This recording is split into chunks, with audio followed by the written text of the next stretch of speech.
Sorry, I didn't have the angle right just there. Let me try again. There we go. I'm going to bump my head off this thing all stream, I think. Oh, yeah, absolutely. All right.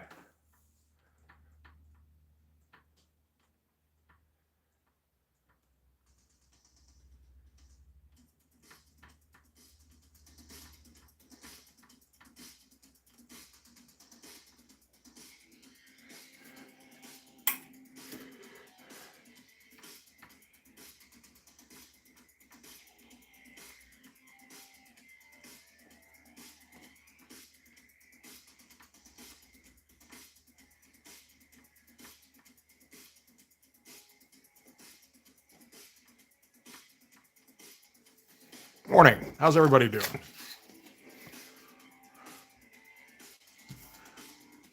Morning. How's everybody doing? Nope. Good. Remember to turn off the sound. That would be helpful. And do I have glasses nearby? That was the other thing I forgot to check. All right.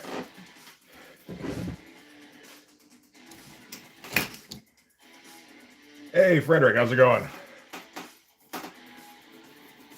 Okay, so we've got multiple conflicting light sources. We got some soft backlighting going on. We've got a harsh primary source going this way.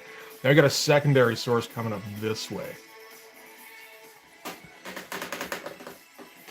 So, oh shit! Yeah, no, this is definitely going to be a problem. Yeah, where the phone is placed here. Let me just move that up a little bit. There we go.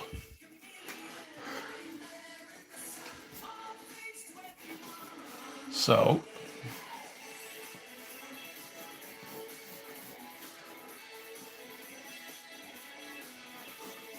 oh, there's going to be all sorts of conflict in here.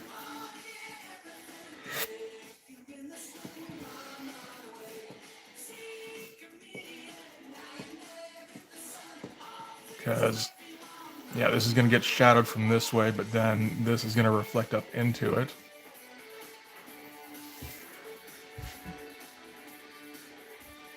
Thanks, man. I don't know if I have the anatomy exactly locked down, so this is the difficulty with doing this, is if you're not 100% about the anatomy or the lighting, this kind of drawing really kind of highlights that.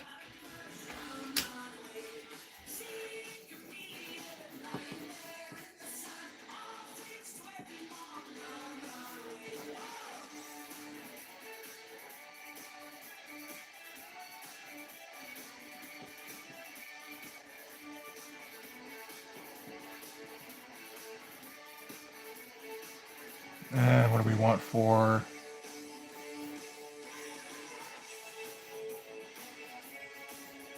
Let's say from there. Oh yeah, this thing's gonna be this thing's gonna be a problem. Oh boy. So, and for these,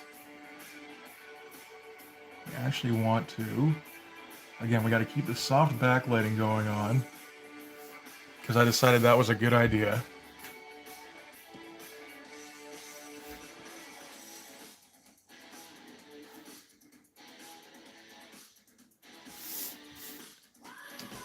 Yeah.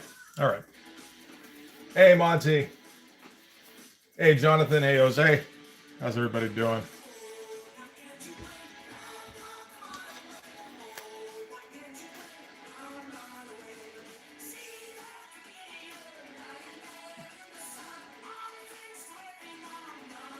I think this is we're gonna have so many lighting problems in this stream.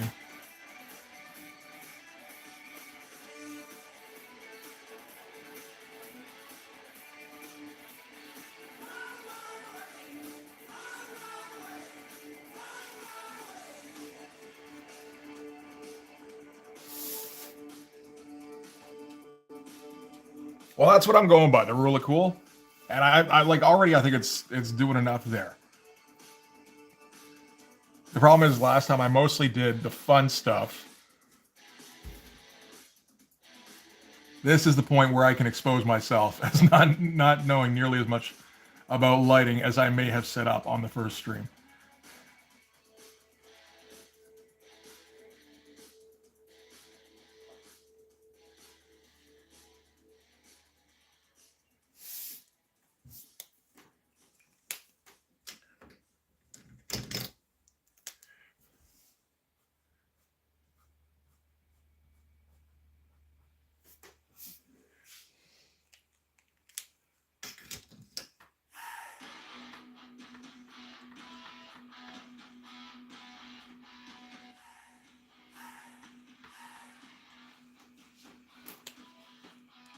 This is part of a double page spread. This is the page 2 and 3 spread at the beginning of Blood Force number 6. I've done a large portion of page 3 because this is, it's going to spread over into that. So that's the other one. So this is a beheading. I figured with all the linking stuff this is going to need, it would be a good idea to get this one done today. Or, like, not done today necessarily, but at least start getting down the most of the principles, I suppose.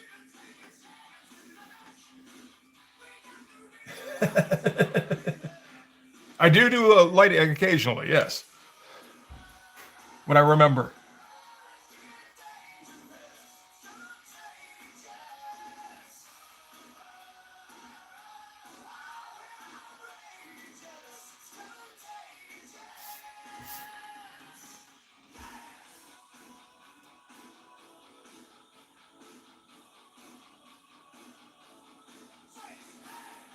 And it's more of a focus in the last little while.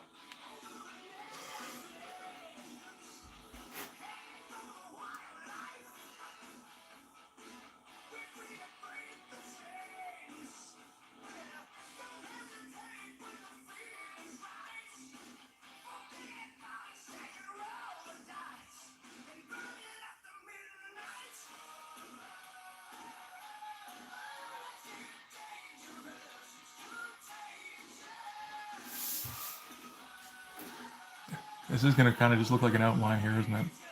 Let's see if we can fix that up a little bit. Based on the angle a little bit.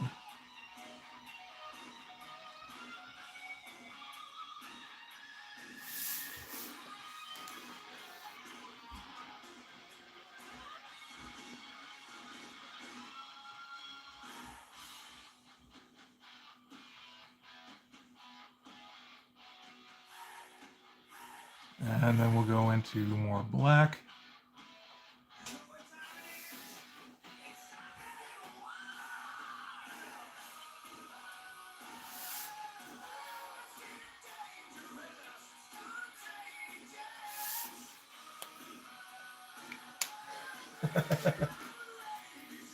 Artist editions, and the latest one is way better lighting and contrast. Okay, what's the latest one? I have the X-Men one.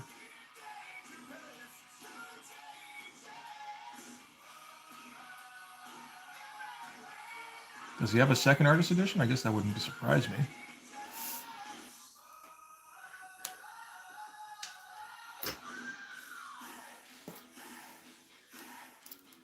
But I mean, the first one is all pretty much Jim Lee and Scott Williams, right? I imagine probably the second one is too, now that I think of it, but.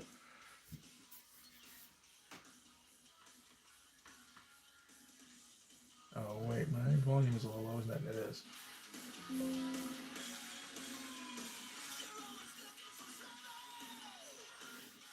Covers some Wildcats and Batman era. Okay.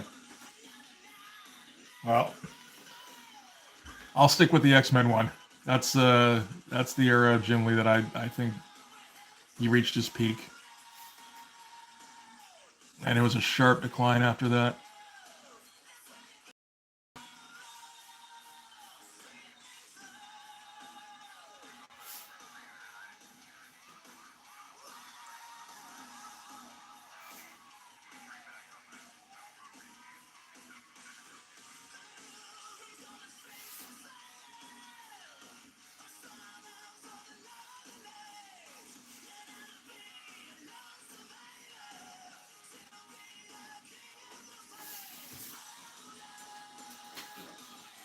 Figure stand better with the shadows. Okay.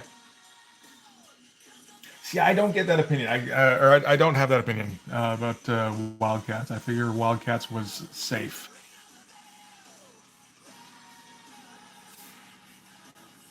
I mean, from the characters themselves, which are all, it's all based off the stuff he was doing on X-Men. To the actual page designs, I don't see him stretching a whole lot on that. I mean, to be fair, it's been a long time since I looked at the early Wildcats books. But looking at Wildcats was what kind of convinced me that Jim Lee tends to be very unimaginative with his page designs. Which was surprising for me, because I mean, I've said before, my first Jim comic was Uncanny 275, which I still maintain is the best comic that Jim Lee's ever drawn.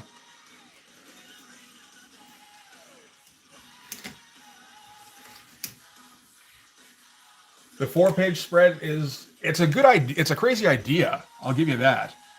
The composition of the drawing, though, is standard issue Jim Lee.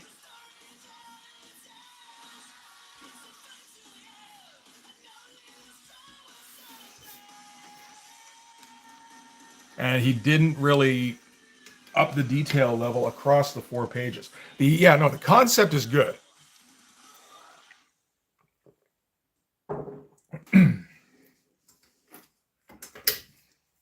Is there a fold out for that in that artist edition? Because that'd be kind of cool. They did have a fold out for the linked X-Men #1 covers in the first one.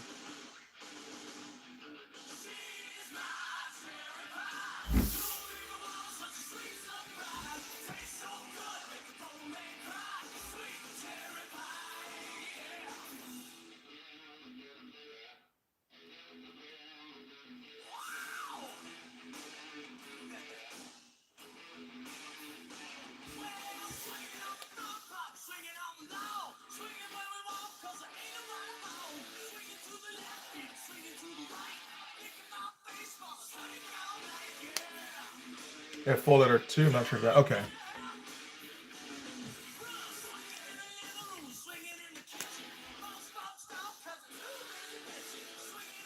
I think we want a little bit more black in here, actually.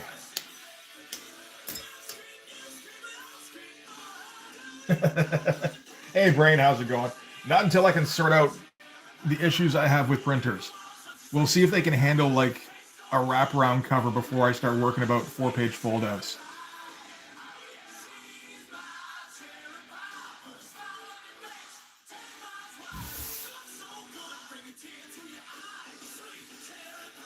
The reason stuff is light, there's more shadow work in his Batman era. There's more than in his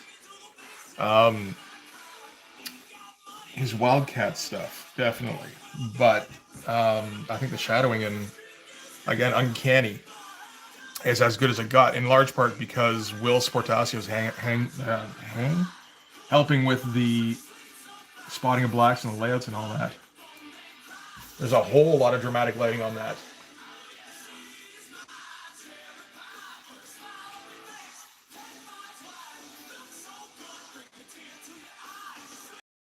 And it doesn't all make sense. We're talking about Jim Lee's artist editions. Apparently there's more than one.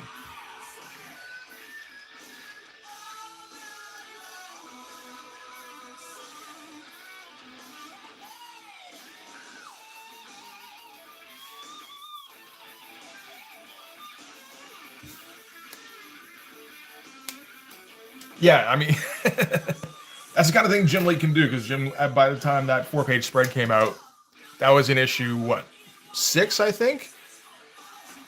Like, he'd already established, like, fuck you money, right? So it's like, okay, if I have an idea and it's going to be difficult, I'm going to throw money at it until it fixes itself. I don't quite have that luxury.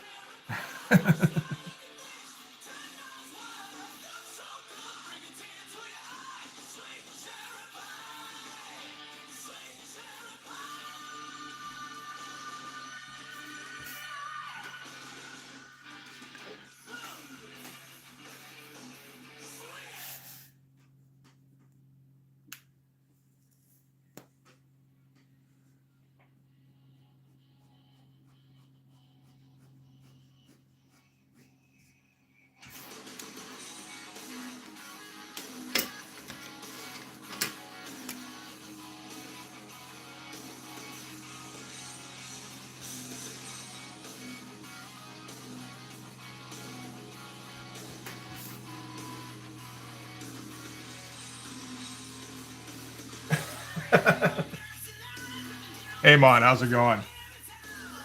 Plenty of creators are pieces of shit to everybody. Jim Shooter was like that too. So those two getting together were always really fun, right?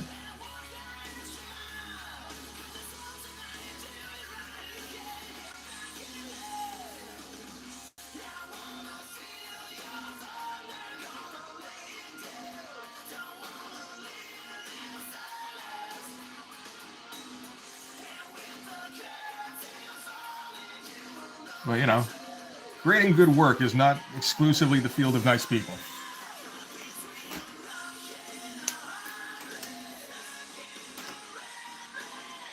That was listening to Splash Fellow. Yes, Splash Double Splash, which I think he took from Walt Simonson. He always strikes me as a big Walt fan.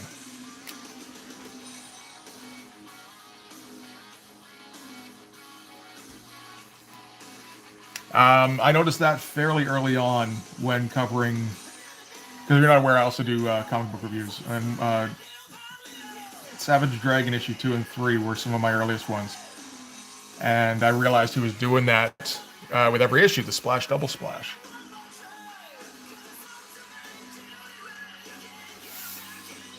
So I do think that's a great way to start a comic.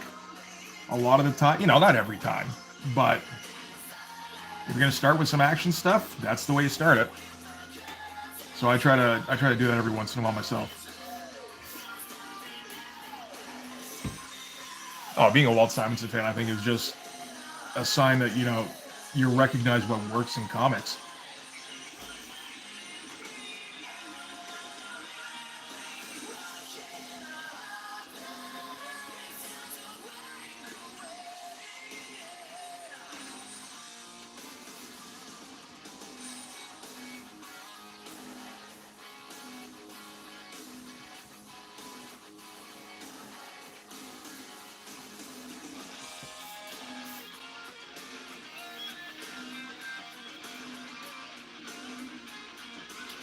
You met who? Walt? Oh, good shit, man. No, he seems like a super nice guy.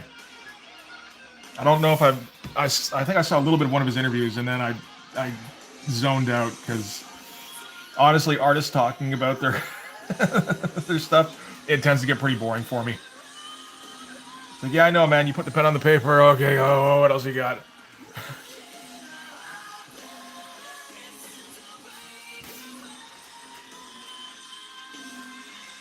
And you're binging IDW TMNT. Okay, I've never checked that one out.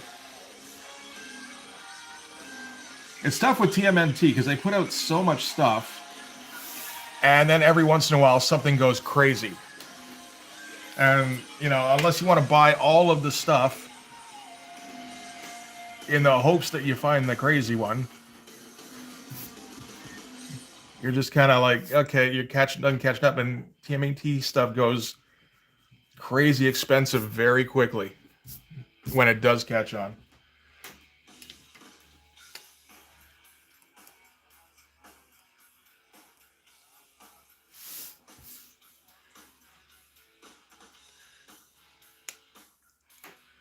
Where's my 08 at?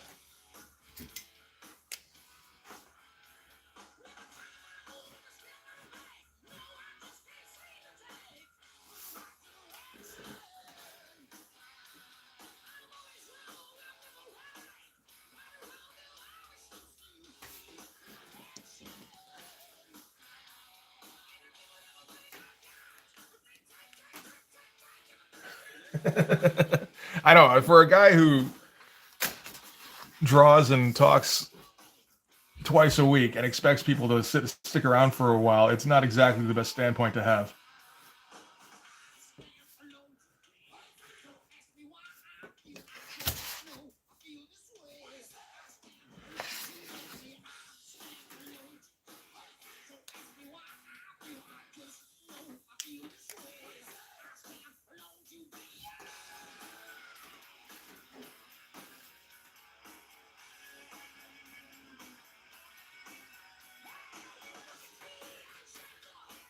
Oh, there's some scale effects coming on here with the cross hatching.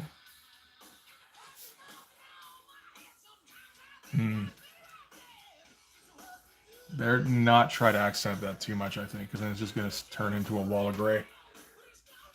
Hey, Payback, how's it going?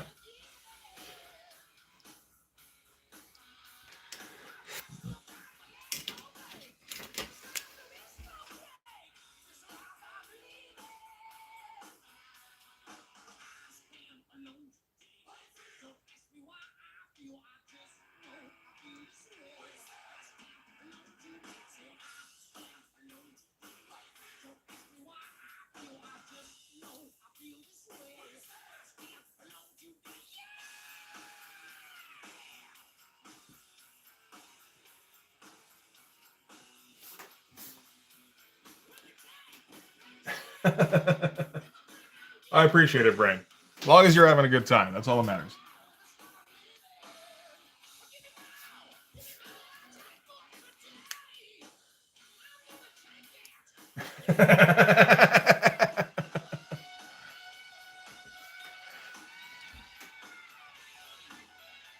Sorry, I just saw Monty's reply there.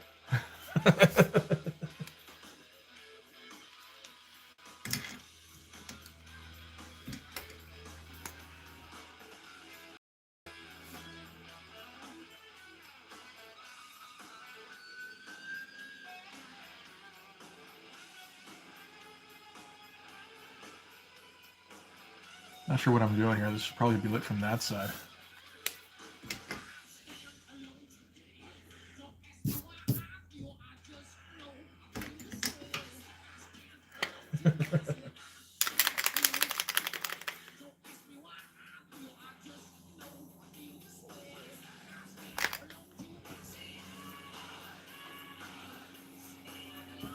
There we go. Yeah, let's get the shine coming from the other direction. Once that dries.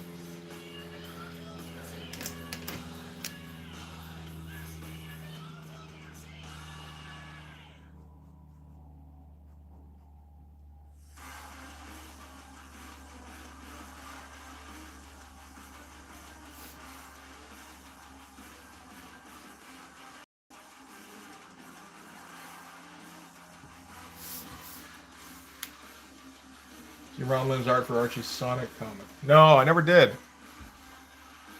That sounds like a weird combination.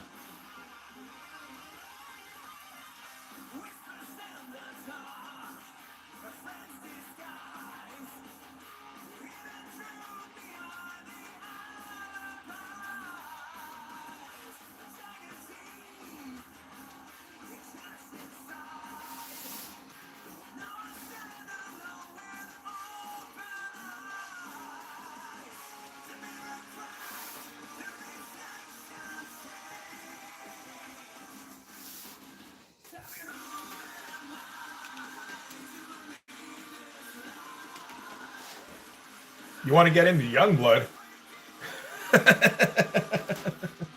Or should you start by, well, like anywhere other than Youngblood?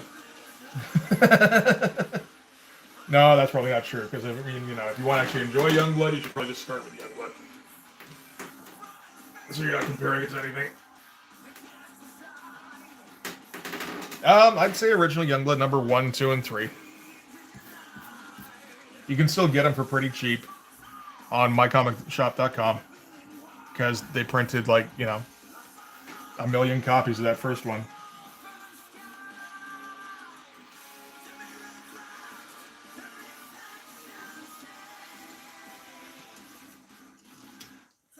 And I think that's probably about as good as Rob Liefeld ever got, so.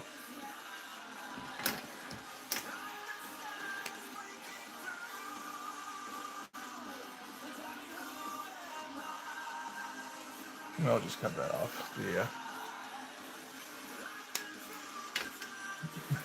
Oh yeah, that is a difficulty too. You have to remember which Youngblood number 1 to go after. I've recently done a whole bunch of videos about all the many Youngblood number 1s. Just about on the last one now. I think I've done 6. But if you get the 1992 version, that I think is as good as it gets. It's still, like, it's a terrible comic in terms of just, like, entertainment value, story, all that kind of stuff. But if you just want to see Rob Liefeld's art. I was gonna say cool art. It's not cool in my opinion, but that's me again. We all, we already disagree on Jim Lee, right? So obviously you can form your own opinion on that one. Haunt by Todd McFarlane and Robert Kirkman. No, I haven't heard of that. What is Haunt? Like, does Todd draw it? That'd be weird. 2009. Cover by Todd McFarlane, art by Greg Capullo. That makes more sense. Are there any copies that are... Man, there is none available. Is there any of it that's available? Oh, issue 10 for $5. How low was the fucking print run on this book?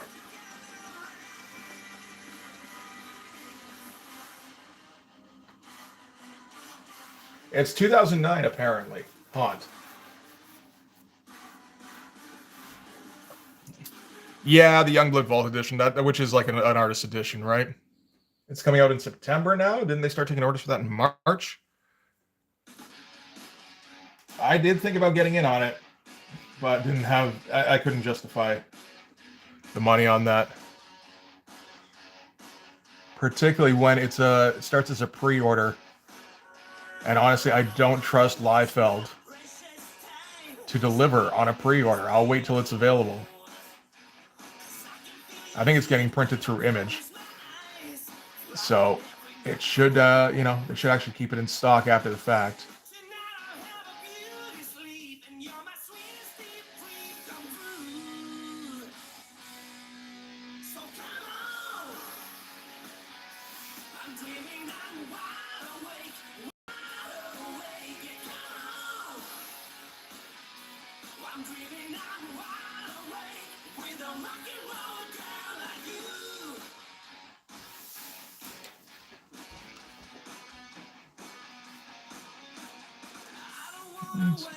Let's just break it up a little bit.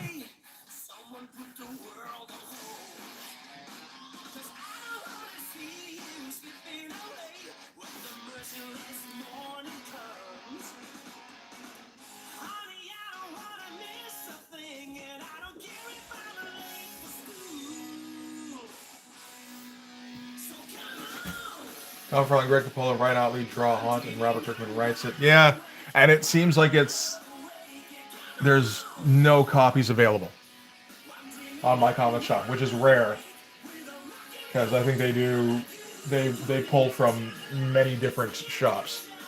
When is this? Issue 1 is October of 2009. Let's see what the numbers on that were like. Let's turn this down a little bit too.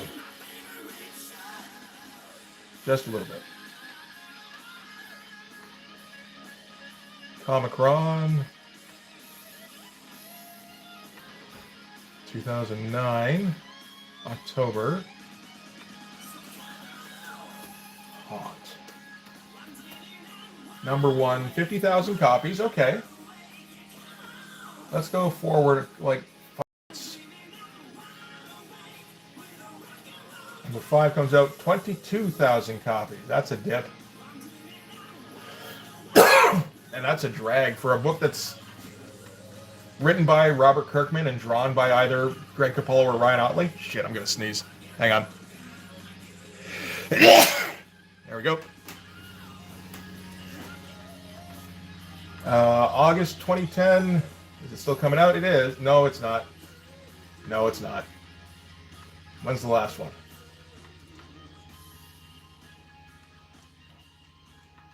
Yeah, oh, it should have been still. Yeah. Oh, so it just didn't come out that month. December 2012 is the... Well, we don't want to see the very last one. Let's see issue like 20. That would have been around the time they would have had to decide whether or not they're hanging on to the book. That's December of 2011.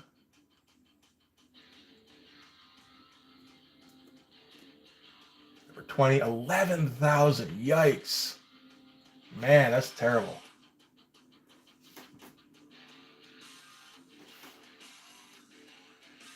Yes, I spread germs all throughout my own house, Monty. Fucking live with it.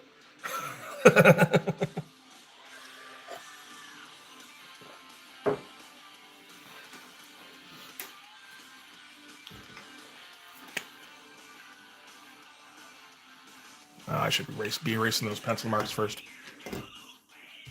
Not over the whiteout though, please. Not until it's dried. That'd be helpful. Thank you.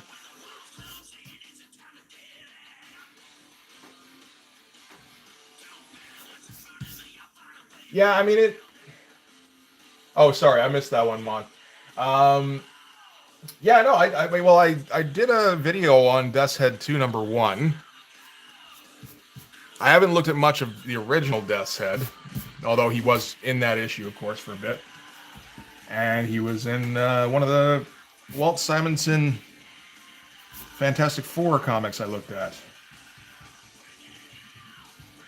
And, of course, from the Marvel trading cards. But actually in the comics by itself, nah.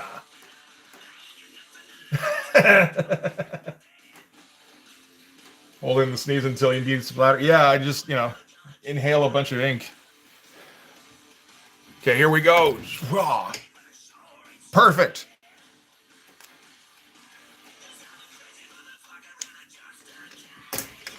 That is too far out.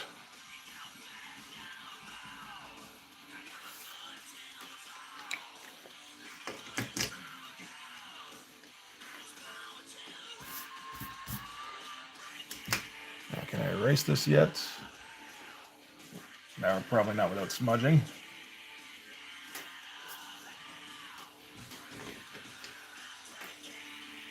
I said with Transformers. Oh, yeah. And yeah, he did show up a lot in that Transformers comic, didn't he? And man, yeah, that's one thing I found out was that UK people love their fucking Transformers comics.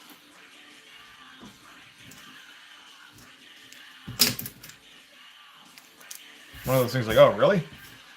I was like, how much? It's like, well, where it's like one of their biggest comics when it was coming out in the 80s. Is this a panel? This is yeah, I mean, it's a splash page, essentially. It's part of a double page spread. Messing up stuff that hasn't dried yet is the worst part. I don't know. You can always fix it. If it doesn't get fixed, it's like, oh, well. Then it's a fun little Easter egg when you do read the comic. And hey, Flex. Thanks, man. If I didn't already say it. I might have already said it.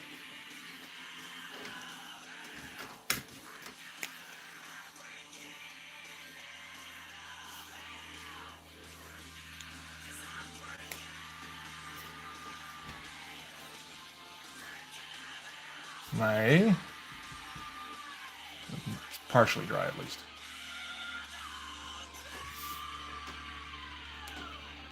Skybound Energon Universe is going to introduce ROM. Really? Okay. Why not? I guess Marvel's not doing anything with it.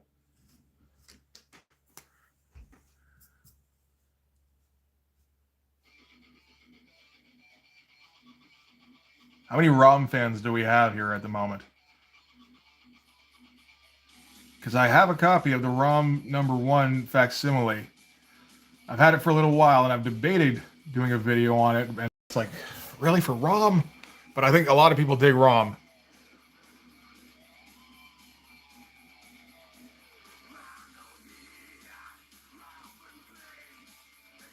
I think that's another Herb Trimpe special. No, not Rob. ROM. ROM.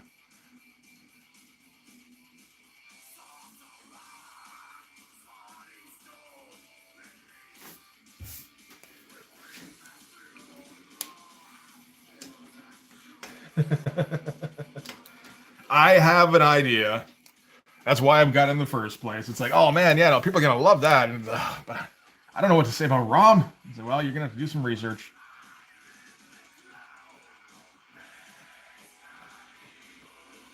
I just did in-depth research for, yeah, like CD-ROM, exactly.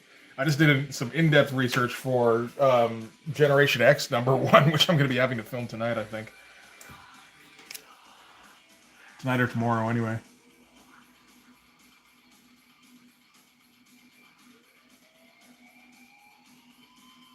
It's like you wouldn't think that would need to be a research book, but apparently there's some interesting behind-the-scenes stuff on it.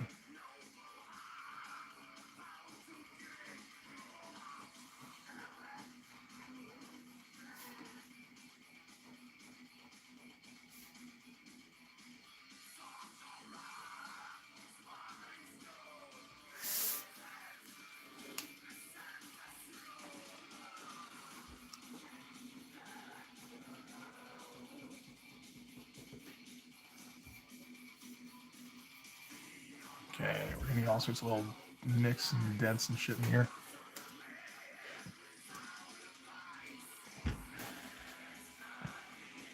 And we'll try to get them going this way because we're going to have a... Why don't we just do the light source the other way first? So that I can know what's working against it. That's not the worst idea. I think closer to CD-ROM than rom-com, personally, but...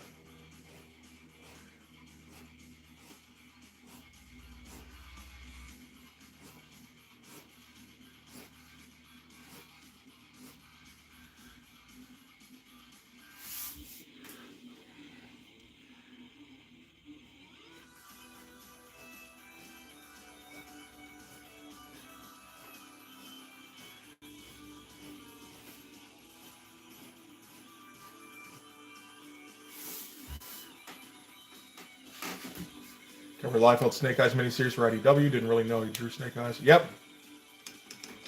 Yeah, no, I did the first issue of that too. I didn't want to have to go ordering the entire thing. Just like I don't care that much. But it was an interesting kind of artifact to go over.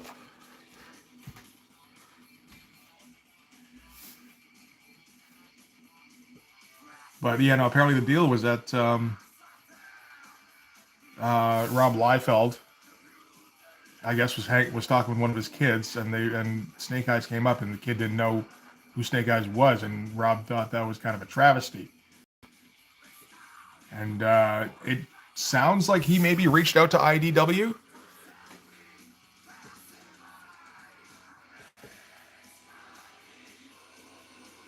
About starting a series, because I can't imagine they reached out to him. Like, what if you're IDW? Why would you think Rob Liefeld would want to work with you? You know.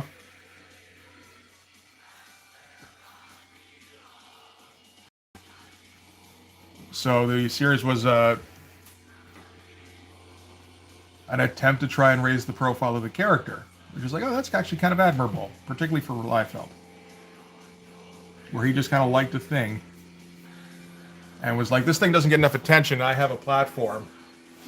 Why don't I see if I can, like actually give it some eyes?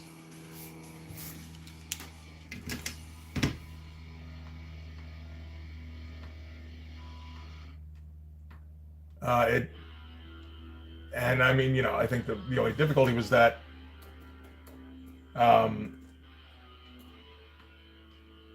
Rob would have assumed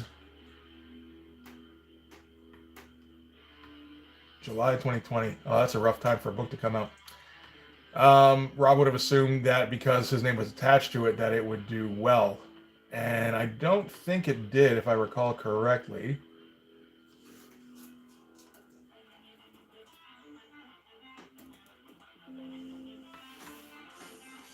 Okay, let's see. July 2020, August. Well, some of these issues must have come out at some point. Oh, but then again, shipping around that time was probably all fucked up.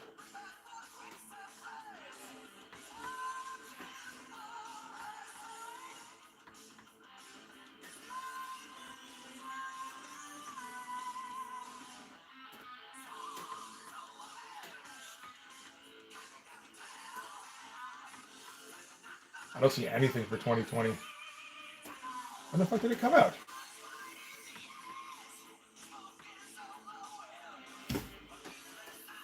No, it's not. Maybe it's Dead Space Game?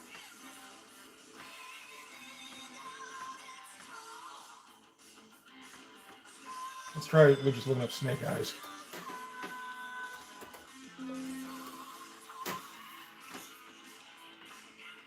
Nothing for Snake Eyes in July.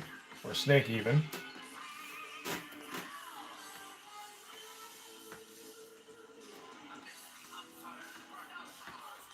Okay, I don't know when this book was supposedly came out then. Never mind. I thought it was, yeah, no. The entry on my comic shop says July 2020, but there's nothing in Comic-Con for it, unless it just didn't make the cut. That's the thing. That's the other thing. What's the minimum number of orders to make the list on Comic-Con? Oh, it doesn't show. Nothing shows. Oh, they're only showing like the top, like maybe 100 books sold. It definitely wouldn't have been in there. It looks like that's around when distribution got all fucked up. And we stopped keeping track of the numbers. Okay, yeah, no wonder I can't find it. Never mind.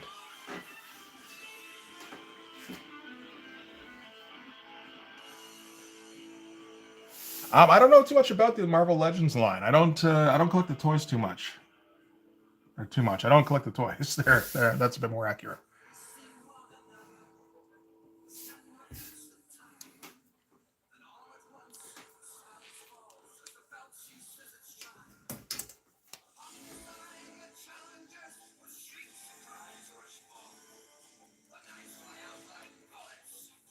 I think I saw the ones you posted in the Discord. They look cool, but like, you know.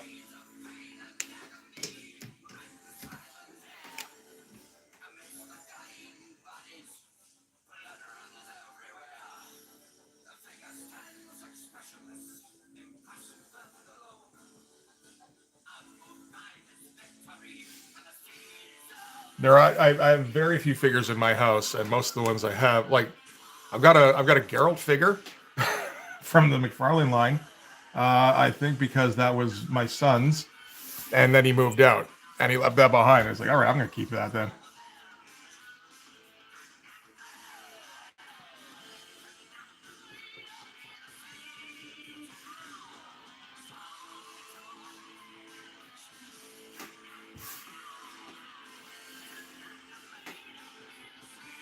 I mean, you know, hey, I bought a figure and now I have a figure. Wasn't supposed to be my figure, but I don't give a shit. You know?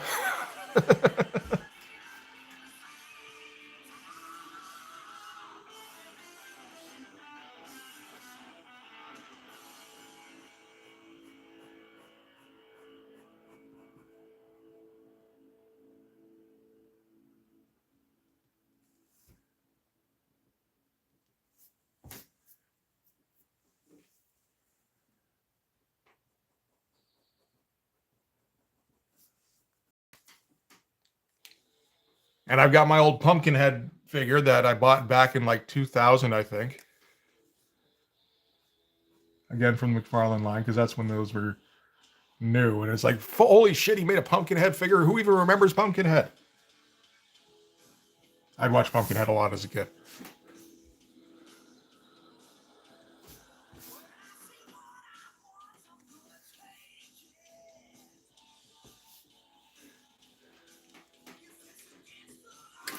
And I got my Predator Mad Balls thing, of course, which I'm quite pleased about.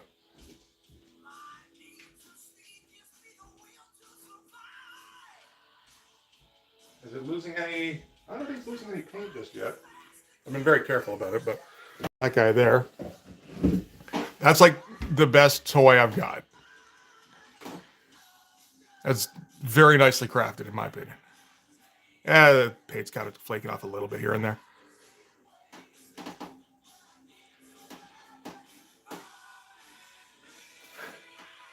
Oh yeah, man! Like all the stuff that's not Vince DiCola on the Transformers the movie soundtrack is on this list because this is an 80s metal list. you can't do 80s metal without the Transformers soundtrack. The Touch is in here somewhere, as is what are some of the other ones? Symphony of Destruction, all that shit. No, not Symphony of Destruction, is it? I think that's Metallic, or Megadeth rather, but Instruments of Destruction. There it is. I got it.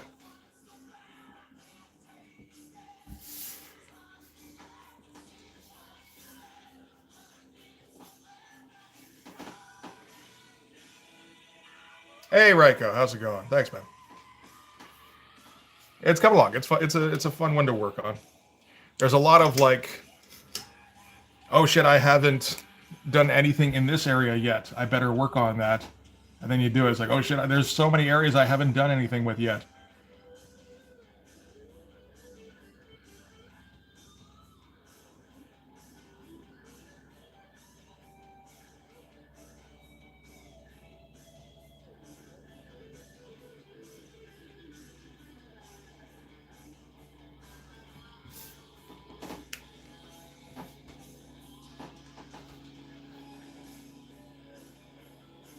Oh, and of course the Transformers the movie theme is on here, because that's as 80s metal as it gets.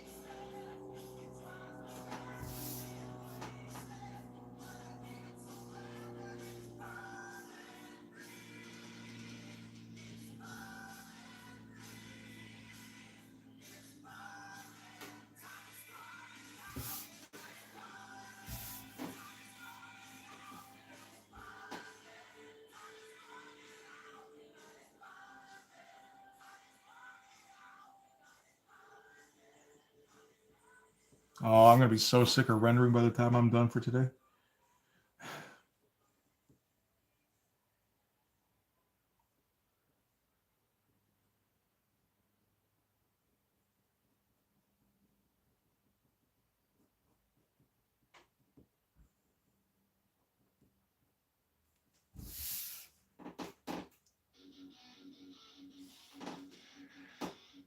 Yeah, no, I mean, it was in my head when I was drawing it, the dislocated jaw.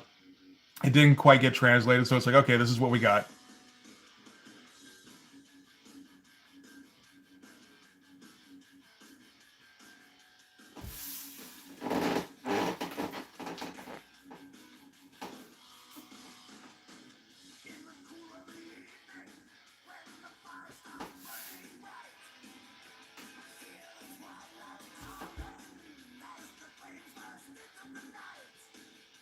But I was on the same wavelength there, you know. That's all that matters.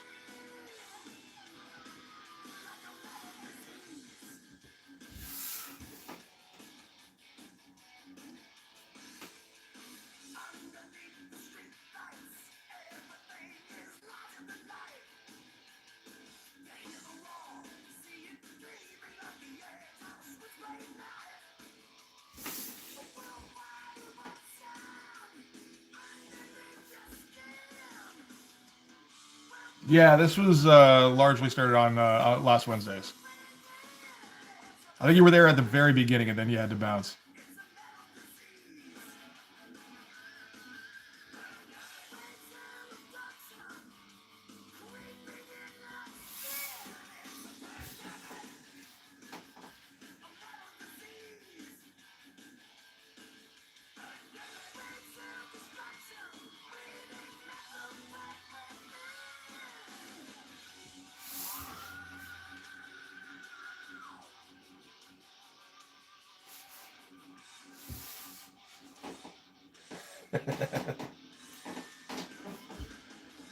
Yeah, that was like, oh, what's the thing where like relay.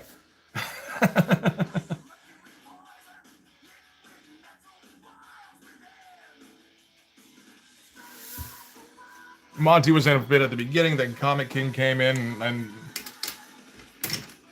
the only regular for maybe like an hour. And then he had to bounce, and that was exactly when Brain came in.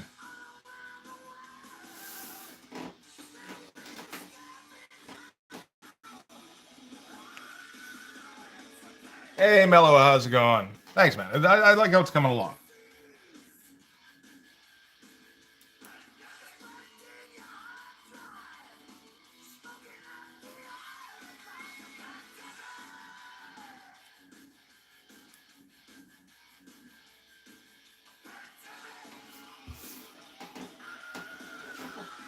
Very much so. Shift moderating, yes.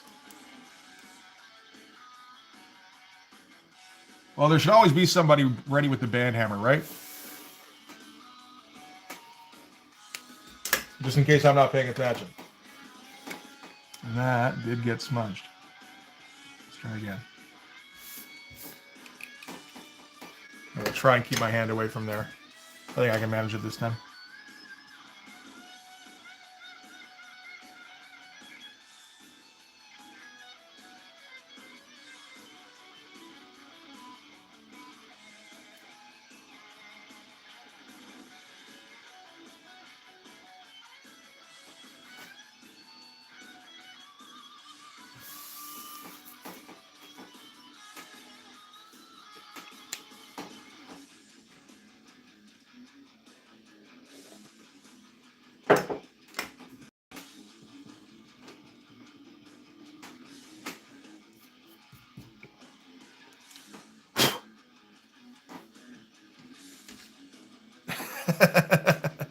Oh, they got shit to do. You know, it's a summer. I don't blame them. It's in the winter where everybody shows up, right? Because it's like, fuck, gather everybody around the monitor. Its glow will warm us.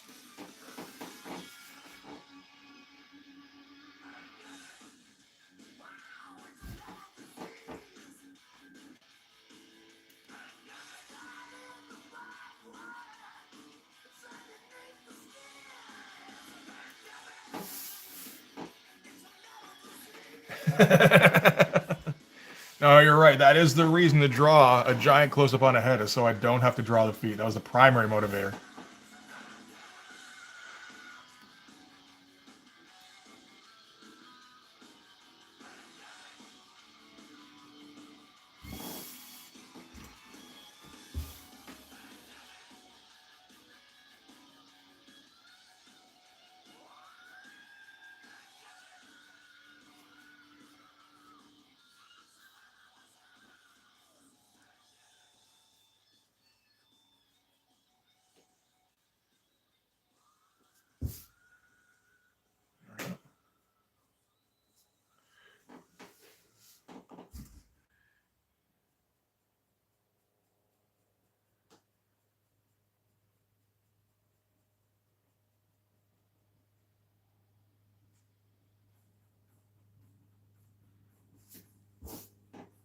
Hey, John, how's it going, buddy?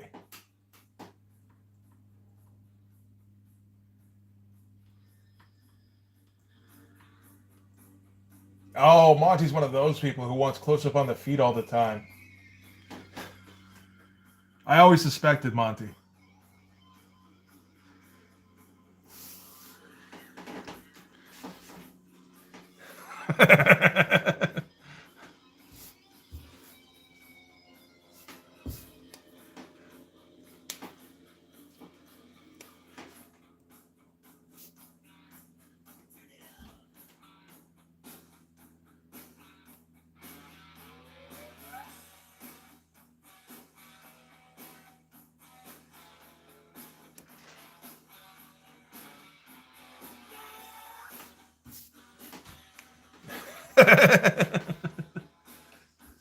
That's the best kind of jam on a sandwich, absolutely.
Yeah, we don't want to keep the teeth looking the same here.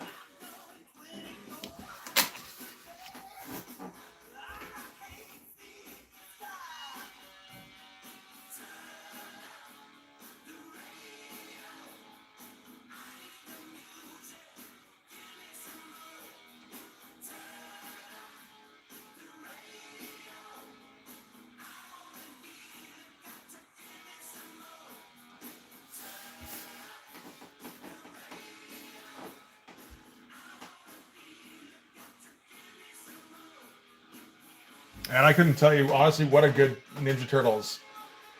But that's a good title for this one, right, Monty? Am I wrong? I think I hit the nail on the head on that one. But yeah, no, I couldn't tell you what a good Ninja Turtles comic is, unfortunately. I don't know nearly enough of them.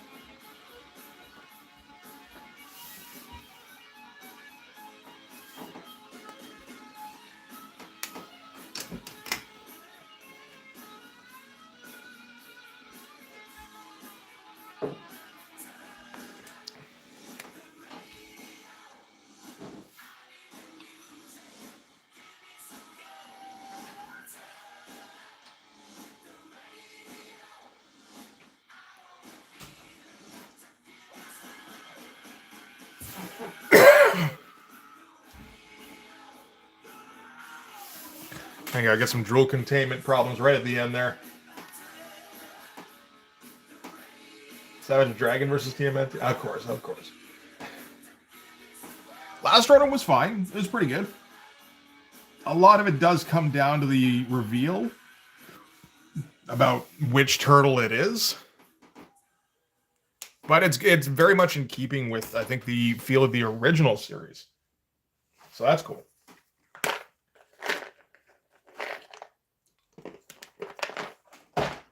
Oh man, I had that comic adaptation too, the Archie one, I think.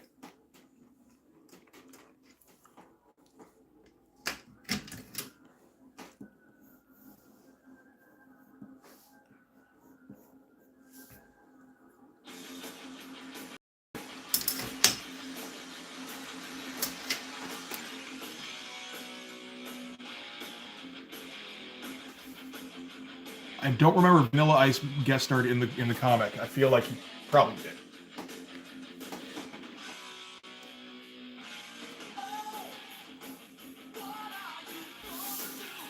We'll decide whether or not to completely black out things out based on how this tongue ends up looking.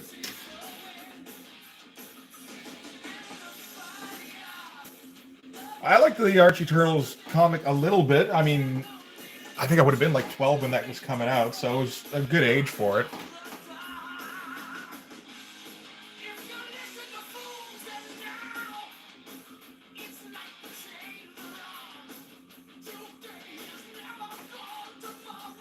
I did also have, though, an early collection from the original series. And it turned out to be what would eventually become the movie. It was like the Leonardo special plus Back to New York.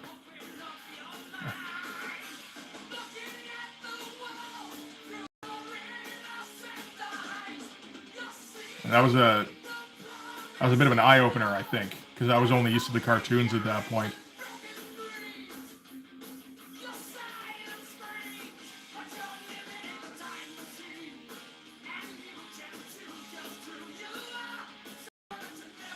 And that was quite a bit more violent.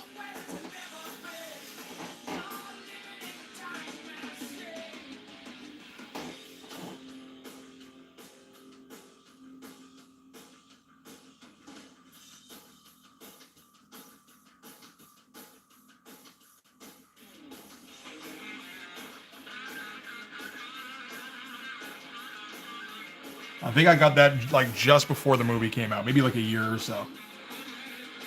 So I did have like a vague idea of what was going to happen in the movie, or at least at some parts. I don't know if it actually has their return in there. I don't think so.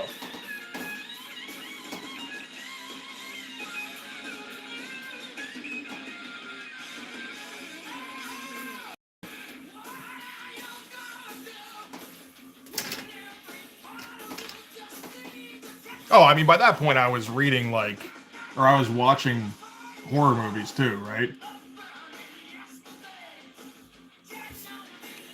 Like that, I would have probably seen that book around like 88. Yeah, by that point we were watching like Nightmare on Elm Street and shit like that. Whenever we went over to my dad's, so it was no problem. That was the 80s, man. You're allowed to show your kids traumatic shit if that was your decision.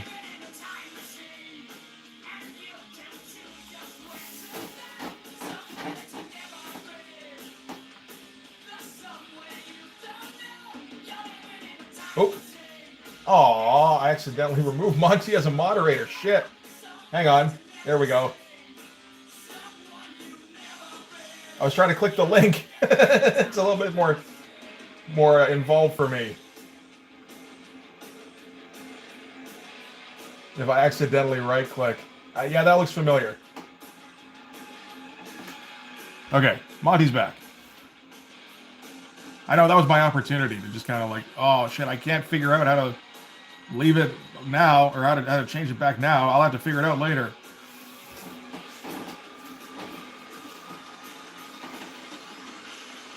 Oh yeah, John, you totally could have like swept in and banhammered him.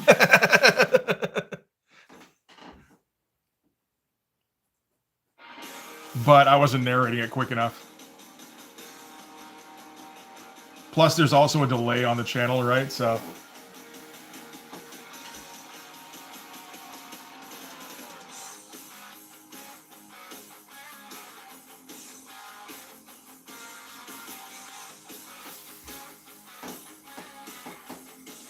recent piece of Doomsday concept art.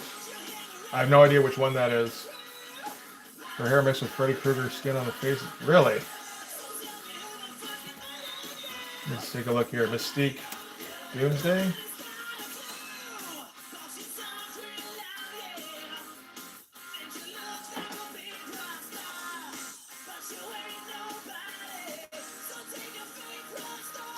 No, it's not. I'm not seeing too much.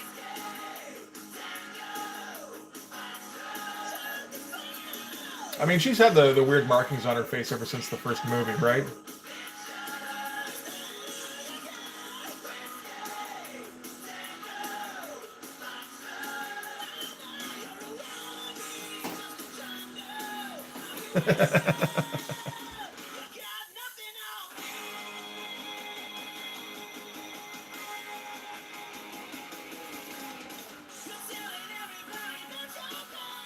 Yeah, we can do that in future where we do like demoderator roulette.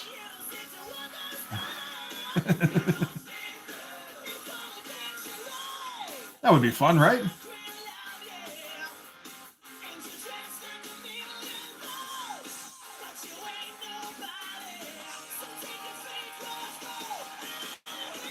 You just gotta watch for when somebody's shield drops, and then you got a chance to hammer them.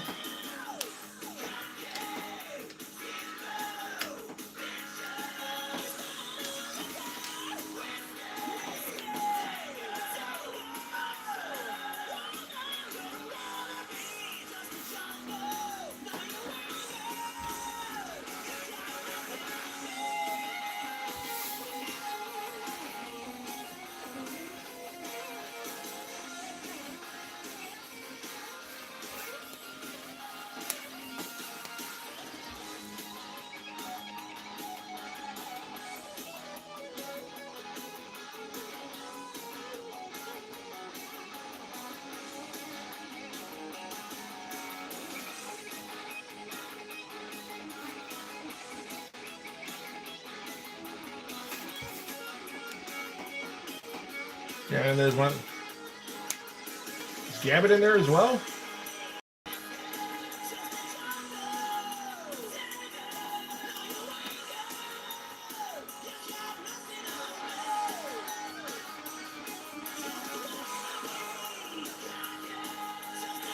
I haven't been paying attention to any of the Doomsday stuff. Oh, okay, I thought Gambit had like gray hair for a second there. It's like, fuck, how old is Channing Tatum? But I think it's just shaved, so that they can like fit a wig on him.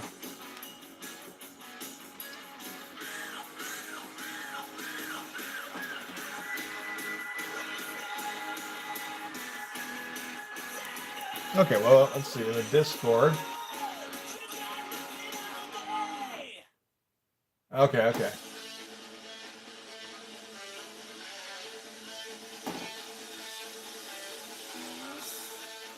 Yeah, it's not a particularly flattering shot of Mystique.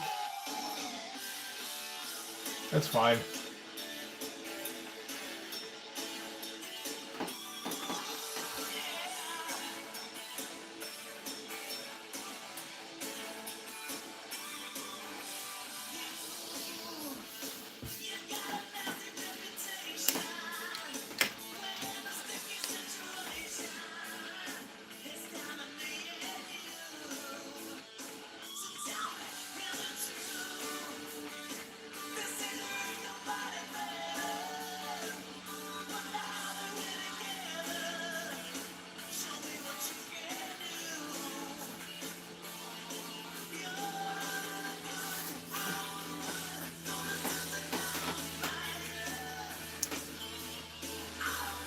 Here, guys, we'll bring it like here, maybe kind of.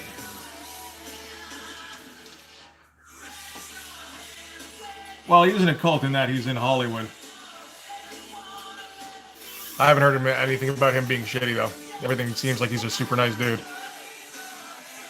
I mean, that could be a very carefully crafted persona, but I haven't heard anything to the contrary myself.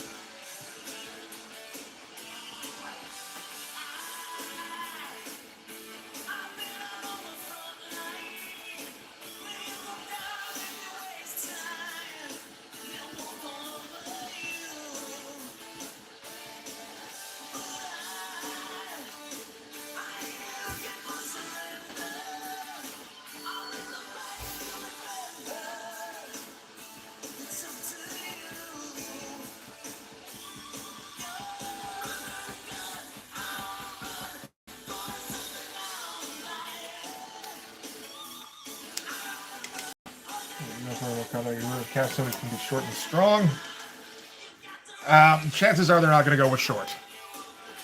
Wolverine always has the potential to be a franchise carrying character, provided you cast it right. They don't want a short guy for that. They want a dude who sits straight.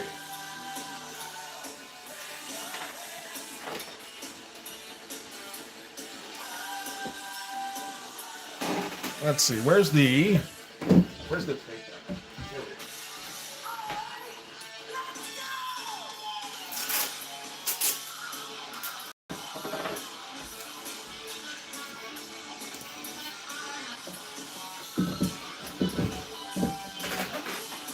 Hey, Gleb, how's it going? Thanks, man.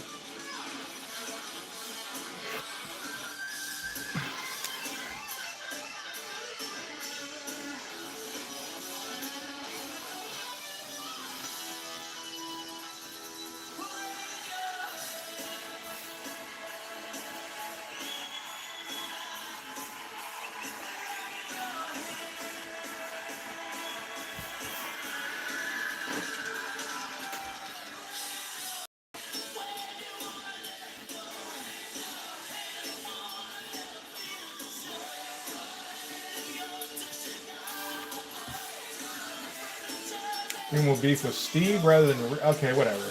I mean, I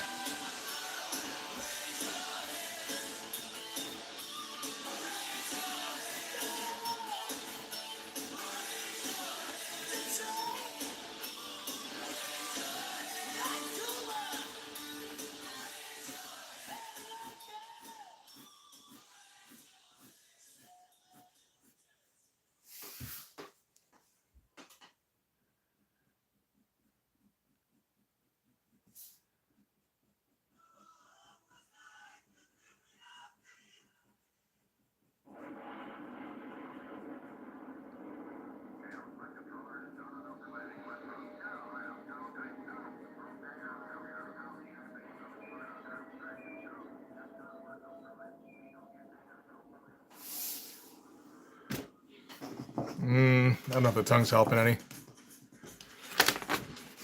Oh.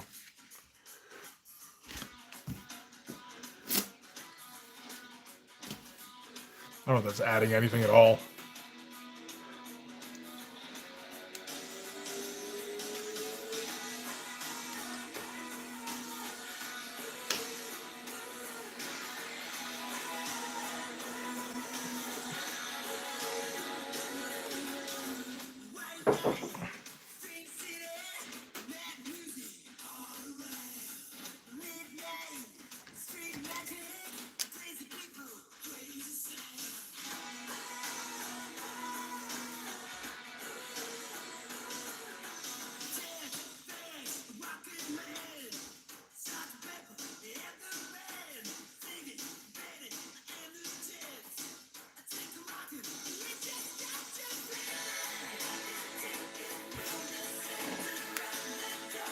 Yeah, that'll work. You're getting behind the drool, are you, Monty? That's good. Glad I'm leaning in the right direction.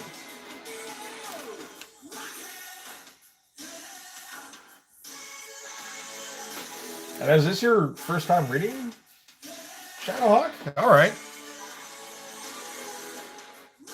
It's not one of the better Image titles. It's I don't think Valentino wanted to do it, really. Like, it's not a concept Valentino had any interest in, but it was all about, let's make some fucking money. So I think, yeah, he drew heavily off of Frank Miller and who else did you say? TMNT? Meh. But like just kind of pushing it, making it as edgy as possible.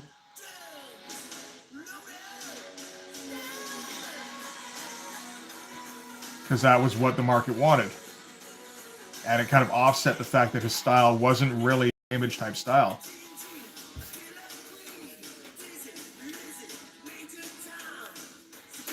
You know, he honestly, his strengths lean much more cartoonish.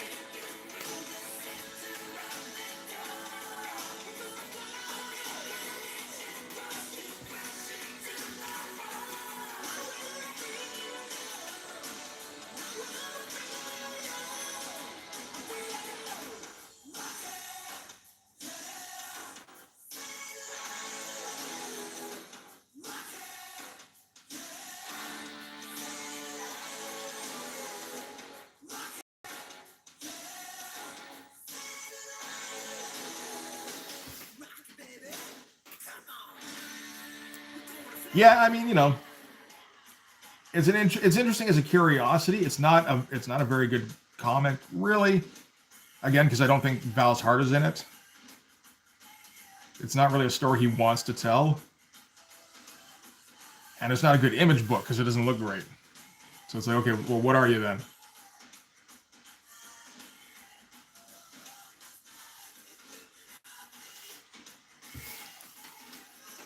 But some people latched onto it anyway because you know they just wanted anything to do with image.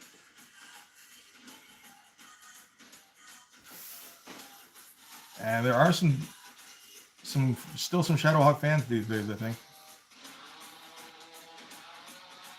Again, I don't think Val's one of them, but apart from, you know, how much money it's made him, I think he's very happy with that.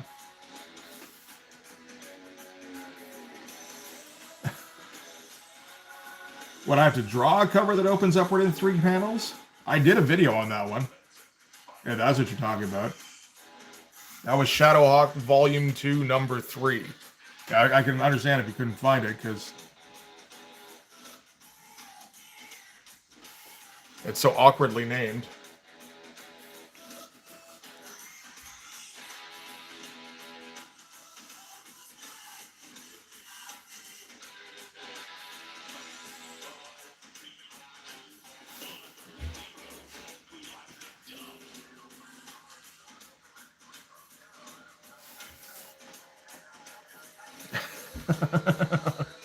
Maybe for some kind of anniversary thing, we can do the fold-up cover, and it won't be like lifting a mask or anything. It'll just be somebody like raising their arms and doing jazz hands because it's an anniversary cover.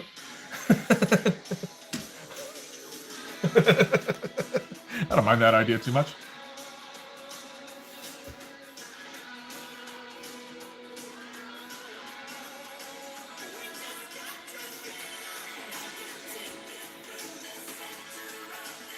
Just like yippee or something. We made it to issue 10. And a big snarly face. Yeah, that'll work.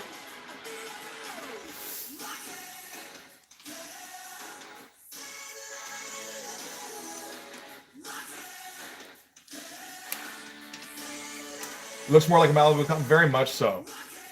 I feel I like Digital Chameleon does the colors on that, I think, but it feels like a Malibu house book.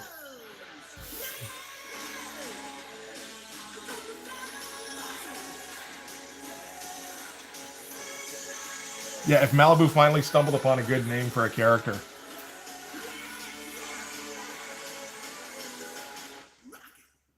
They did have like the worst characters at the time that Image was coming out.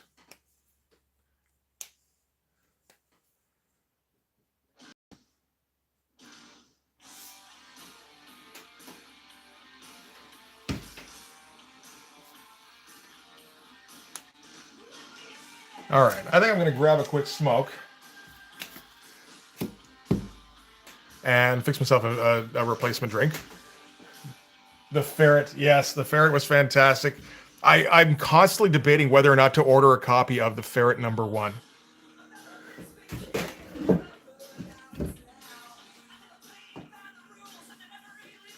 I think it's currently in the cart. It might not be. I don't know. Because that video is not going to get any views. But I think it'd be fun to go over. So I don't know.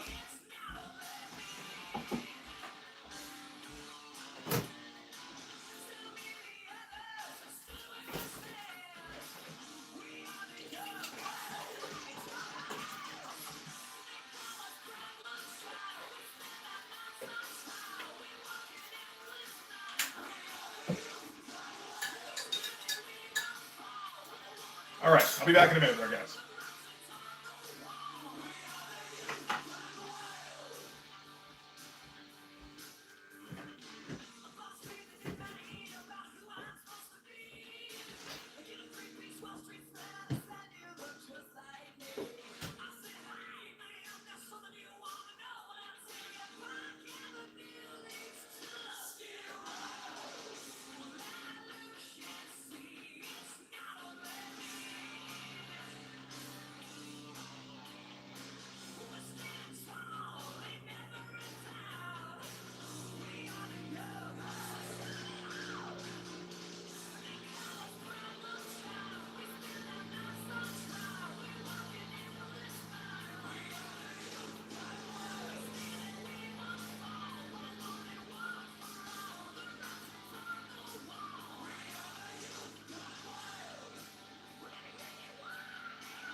Okay, but I can quiet it down a little bit because that is quite loud. All right, back in a second.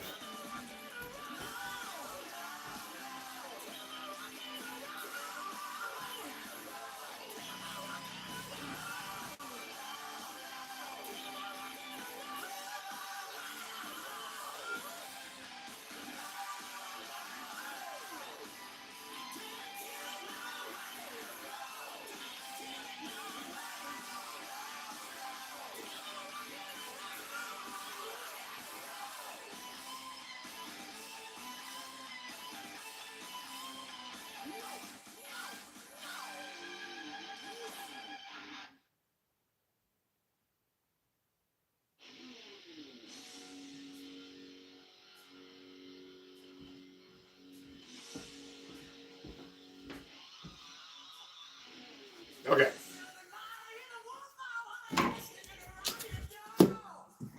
And it's probably a good time to plug in the cord now.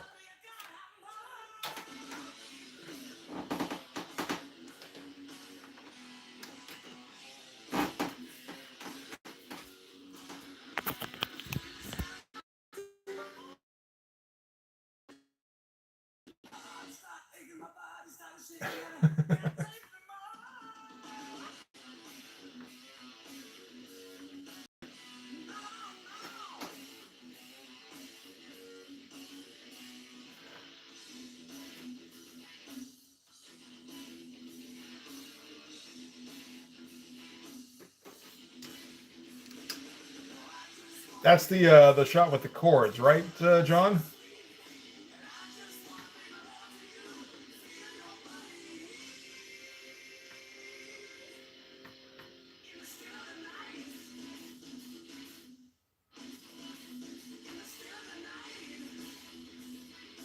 Trying to find it in the Discord, but it's actually a lot of posting in there recently. I'll have to find it later. Hey, Sheldon, how's it going? Yeah, I like how it's coming so far. Oh, man, this cord is going to be a pain in the ass. It's hanging right in my face. Oh, well, that's how it goes.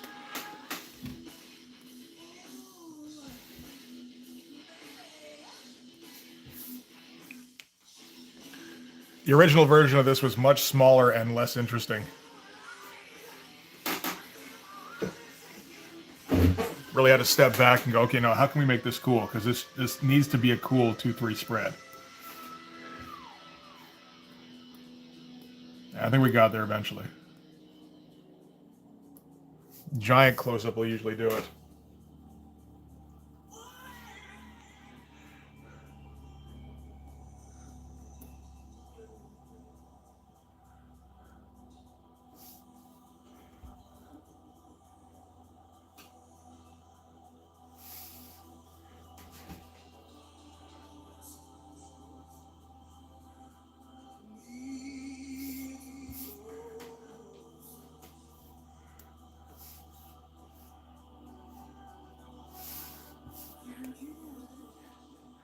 That's the plan, Brain. Just noodle the shit out of it and it'll look cool eventually. That's mostly my business plan. More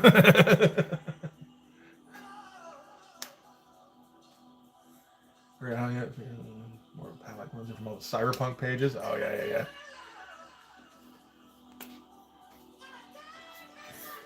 It's in the show and tell. Oh, okay. I was looking at art sharing, I think.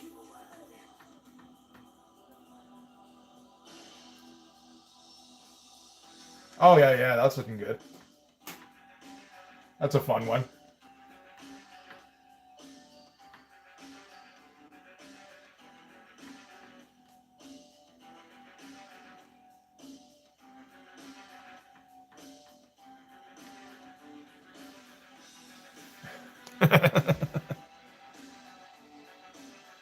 When in doubt, use up all of your pens.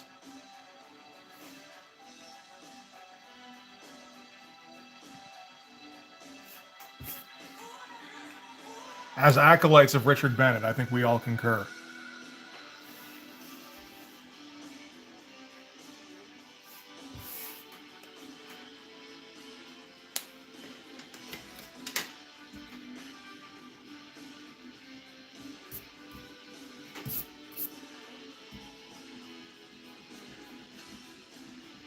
I got to keep my eye on that the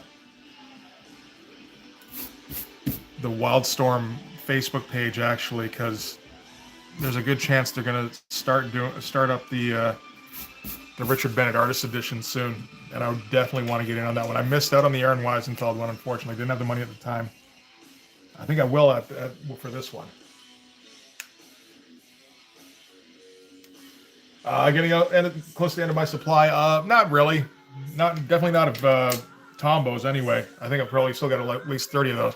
I don't know how long they'll last because I've had these for a couple of years now, and I'm pretty sure the ones I've got are at least a little bit dried out. It is never time to switch to nibs and stipple. And don't get the first parts of those words wrong, like mixed up, as I almost did.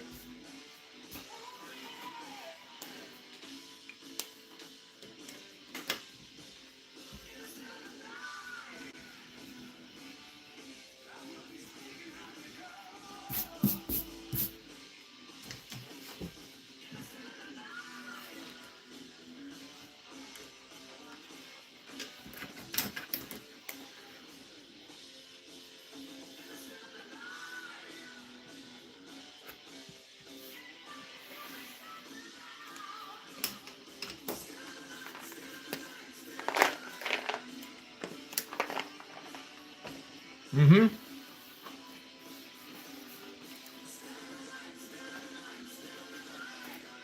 You might be able to get like 15 pages done in 10 years. Yeah, for sure. It'd be like an ash can.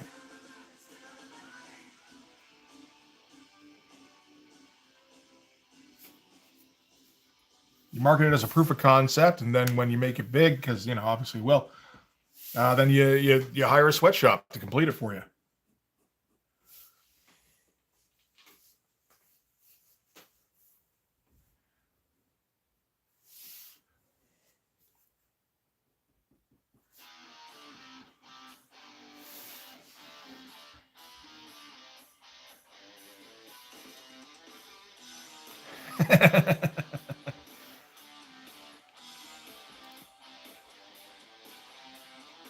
I know what it is, but I've completely forgotten how to use a nib.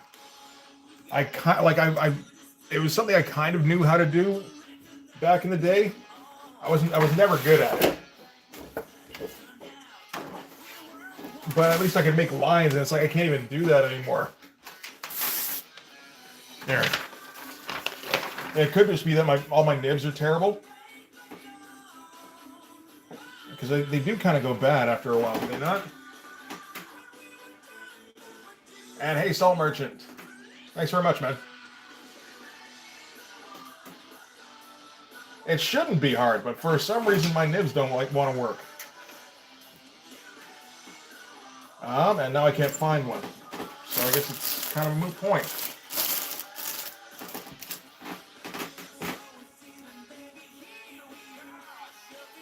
Where the fuck did my pens go?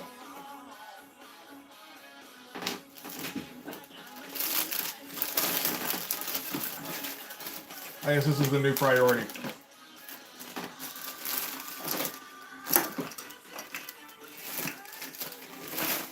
What the shit? It seems to have completely disappeared. Huh. Alright, never mind.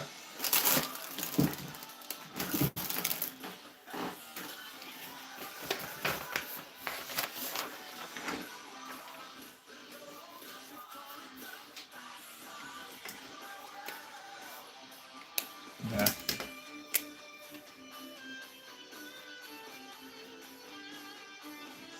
Yeah, we're gonna need some.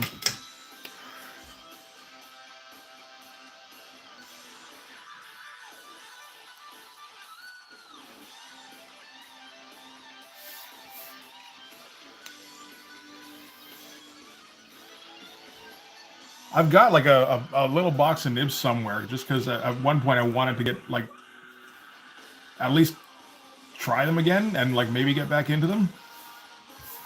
But I can't seem to find them at the moment. They could be anywhere, I suppose. The drawer that I keep all my art shit in is a fucking mess, I will say that. It's loaded up with way too much stuff. Because the nibs aren't the only thing where I've been like, hey, maybe one day.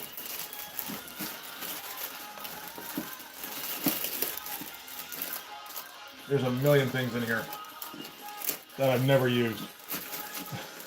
Or used once or twice. For some reason, I still have a completely unopened pack of 08s, or microns. And I think I still have like 2 that I haven't touched yet that are in my holder here. So, I mean, like,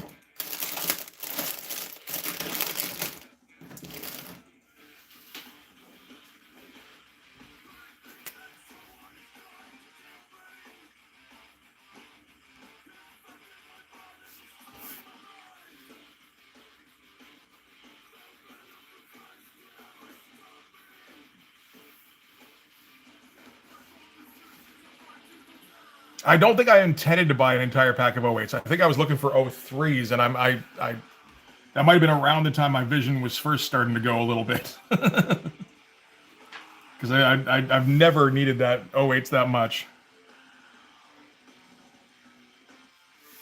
I use them occasionally. I use them more now than I have for the last couple of years, but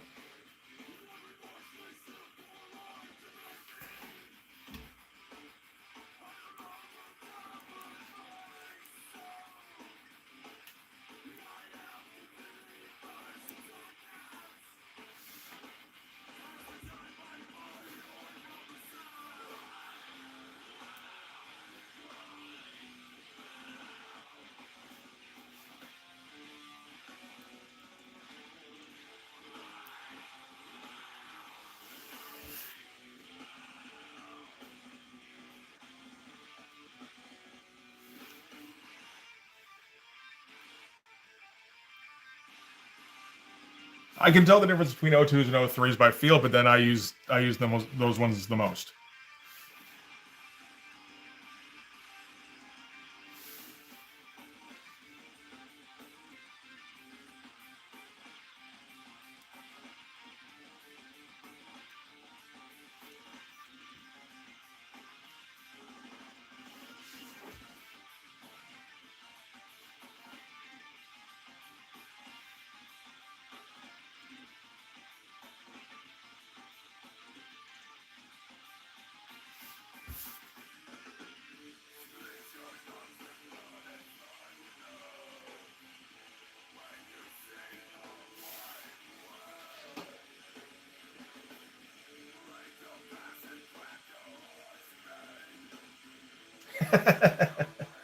Thanks, Salt Merchant. I appreciate it. And you know, hey, you can't produce good art if you don't have a good soundtrack, right? It's impossible.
Realize we got probably too much shadowing going on in these teeth now.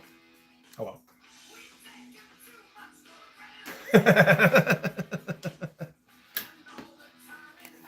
I mean, if that's the soundtrack that you're looking for, I'm not gonna complain about it too much.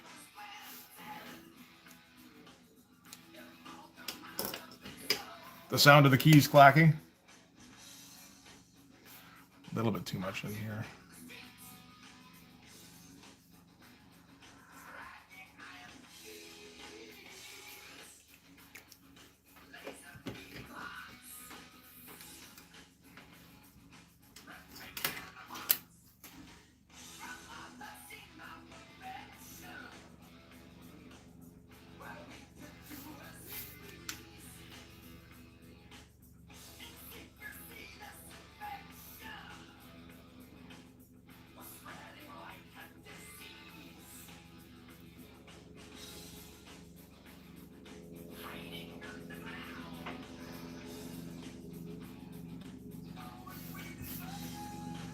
Hey, Comic King, how you doing, bud?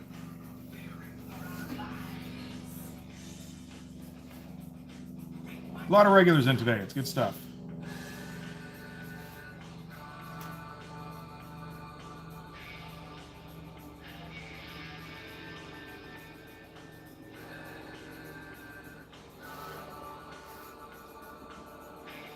So now we know how you summon Comic King. You just you put on Metal God.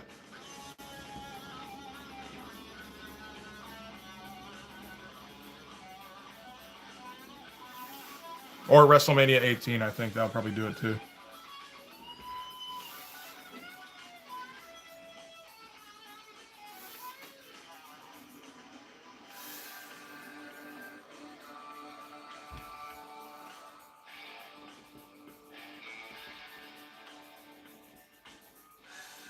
Yeah, you know the lawn on top of your dam? You don't have one of those, Monty?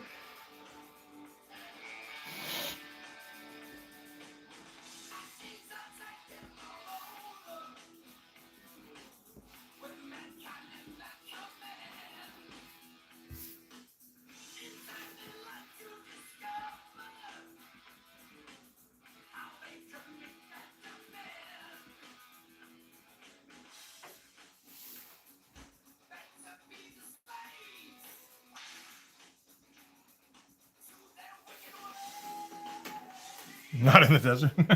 Okay, fair, I suppose.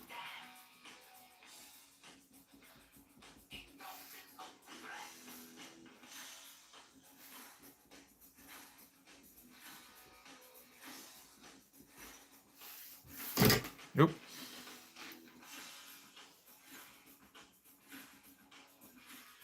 I think we're going a little bit too heavy down here, considering how light the hatching is up here. But...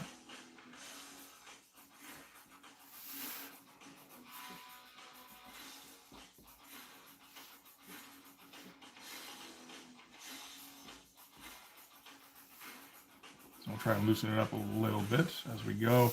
I don't think I'm going to erase too much of this, but you never know.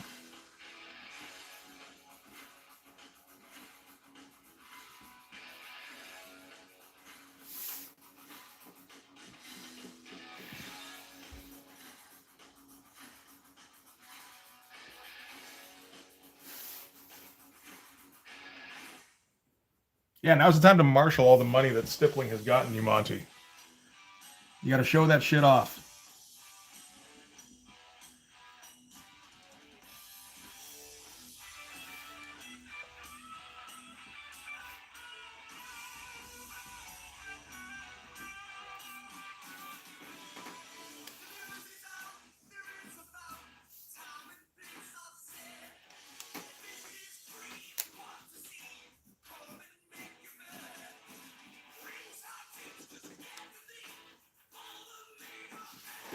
Okay, we're done with the lower half here.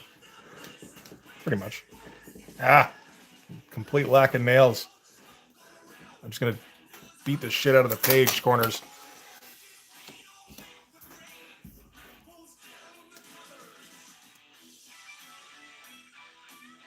You struggling to get your comic printed? Yeah. Going through some tech problems, had to refund it. Oh man, that sucks. Yeah, my big problem is that like they require a margin of some kind around the pages, which is a bitch to do. And then, you know, it's like it took me a few attempts to even determine that's what they were looking for, like exactly what they were looking for. And then, and they keep sending it back, going, okay, the margin's not big enough. It's like, okay. So, I mean, like, I'm at the point now, because I'm trying to like, not make it so every page has a big, thick white border around it, including the cover. I don't know if I can settle for that anymore, because I got to get this fucking comic done. It might just have to have giant white borders around everything.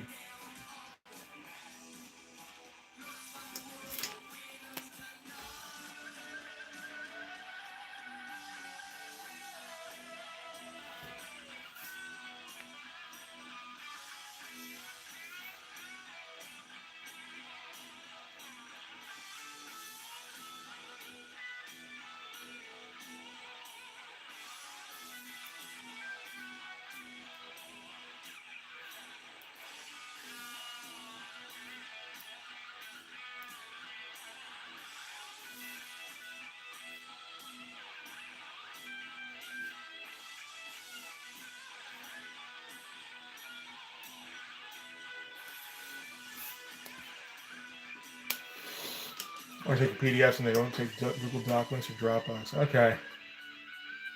They could have told you that was wrong. Yeah, it would be nice. Like they did tell me, you know, it took me a while to kind of parse what they were saying exactly. It's like, oh, on everything? Like including the covers and the double page spreads? That doesn't make any sense, but okay. And it should just be a case, I would think, of drop it into the fucking template, you know, and adjust it until you're happy with where the image fits inside the template. Like, how is it not that?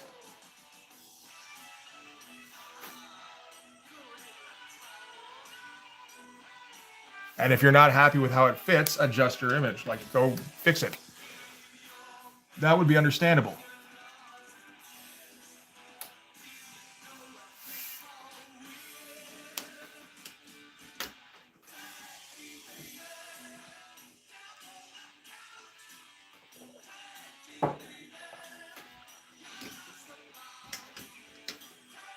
Until you got your refund, try to reorder them. Yeah.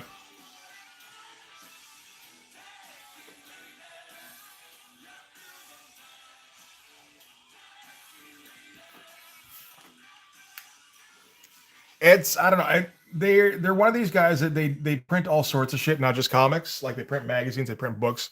It appears to be a small part of their entire process.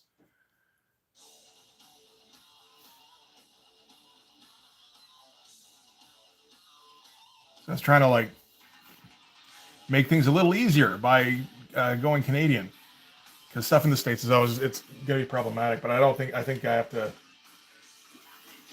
I think next time I'm just gonna have to suck it up and go with the States.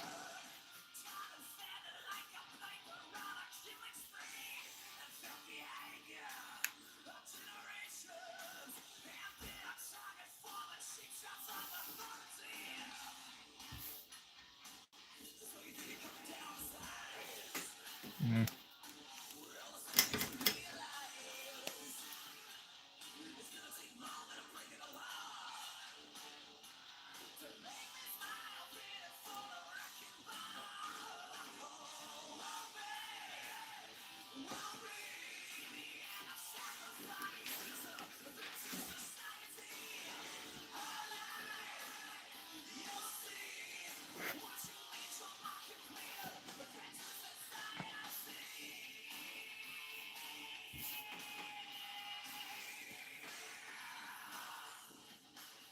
I should probably just leave the splatters blank to be done by colorist.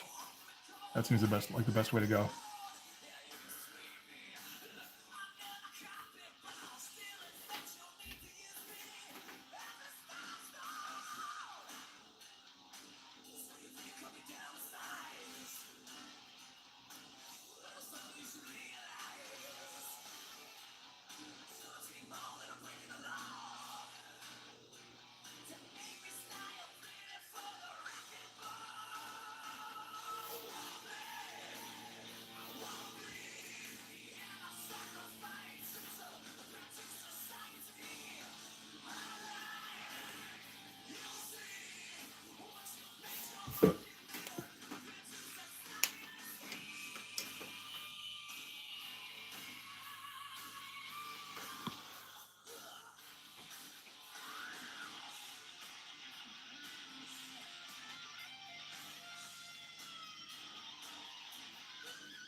But yeah, I'm gonna have to get back on that this week. I didn't look at it enough this last week. I was trying to do too many things.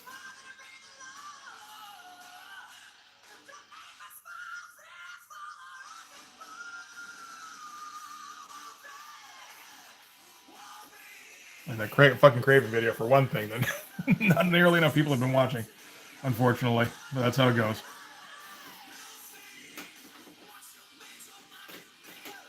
They still give like white gaps and stuff, and I'm hoping the Craven to resize.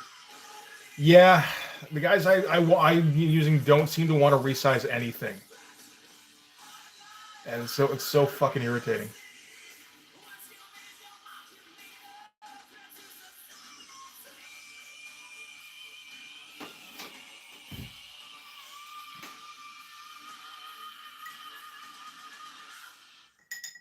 No, I think that's justified, man. It's yeah, I found it's way more of a pain in the ass dealing with printers than I expected, personally. I'm hearing from a couple people like, yeah, no, that's how printers are. I think it depends on probably the printer you go to, but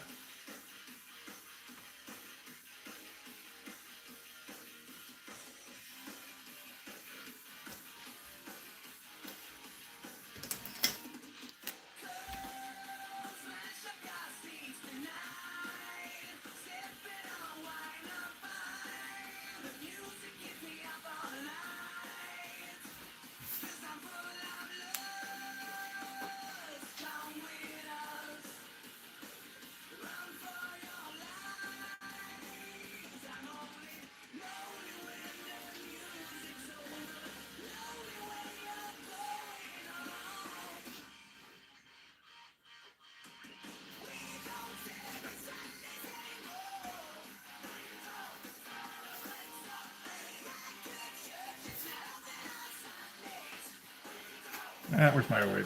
We got to use up the 08 I'm using so I can eventually break into that other pack one day.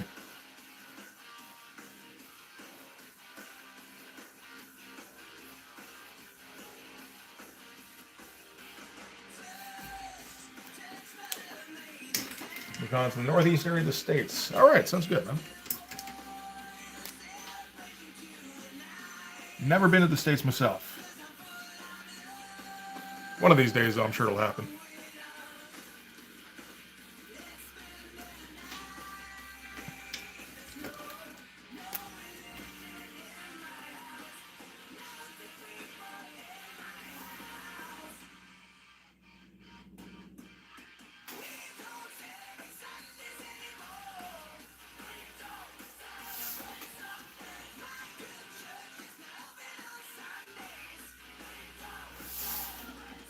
I feel like there's a few places in, once I eventually strike it rich.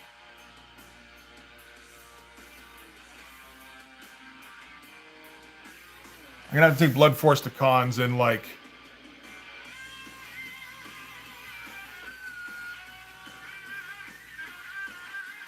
Yeah, like the Northeast, gonna have to hit the Southwest. Gotta hit the Southeast because I gotta meet John in person. I think that'd be fucked up.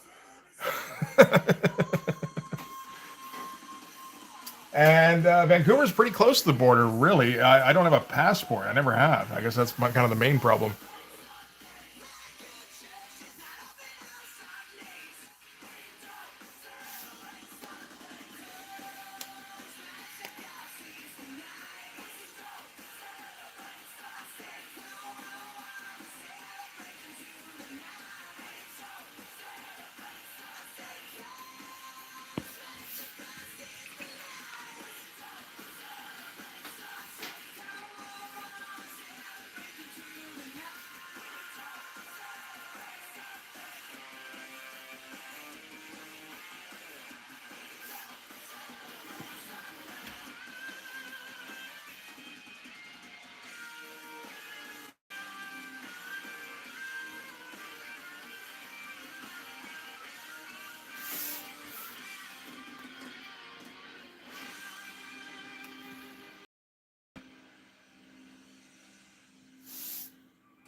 Mm-hmm.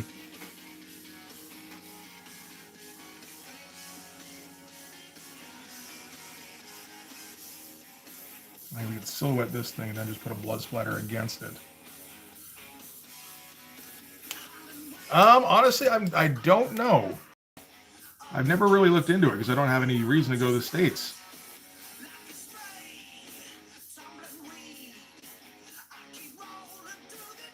Like,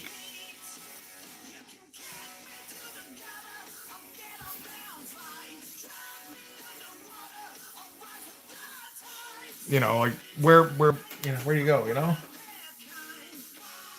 No, I'm very close. But like, you know, I'm close to like northern Washington. What's in northern Washington? I guess there's Seattle.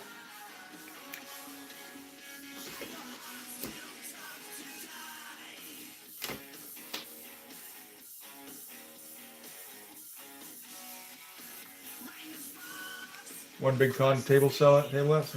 Yeah.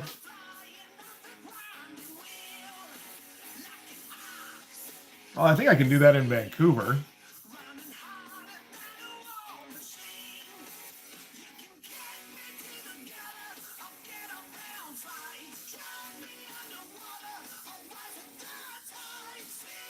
You know, Vancouver does get the odd big con. I think they get at least one a year, maybe two. I think it's more focused on cosplay, but that's how it goes, right?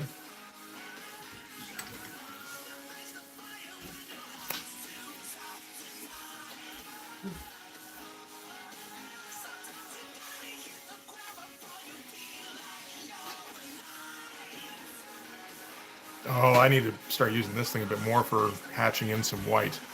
I think that'll be fun. Yeah. We'll have to do that after. That's right. Smaller cons use the money you make from those to fund the bigger cons. Okay. I feel like Comic King would know. You do have to pay for the space, I think. I'm not promising anything just yet, Sheldon. I'm still struggling just to get my fucking book printed. So once I can get that, and I mean, even then, I'll probably have to get another printing done in order to get enough to get to a con. Plus, it'd be good to have some like prints and stuff. I don't know if it's happening this year. It seems unlikely. No, it's fucking July. It's definitely not happening this year.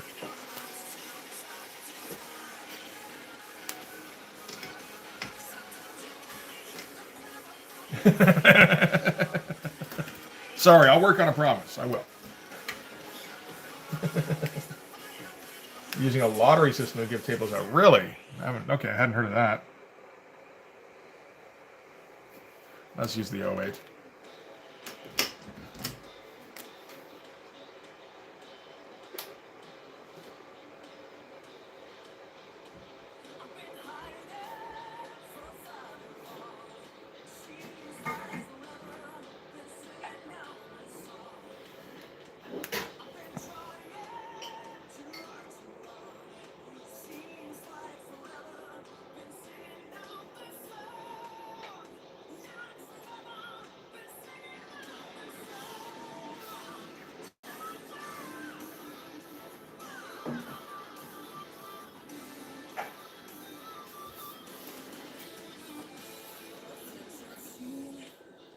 Just expect breaking even. Most you get is making.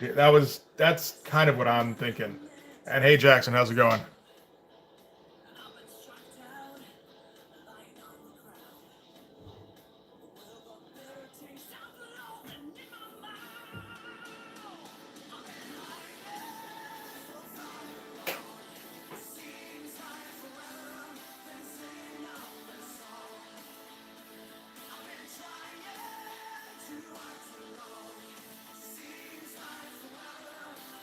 I got my Steve Dillon blood splatters going on, I think.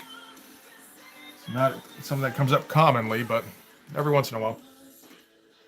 With the exception of having a few books on hand, I'm in the same boat. Gotta have money before you can get into a company. Yeah, that's the thing, right? It's tough. I'll get there eventually.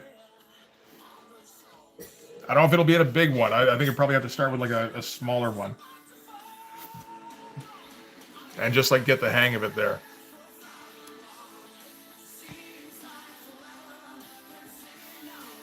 Oh man, I just get to render this fucking forehead.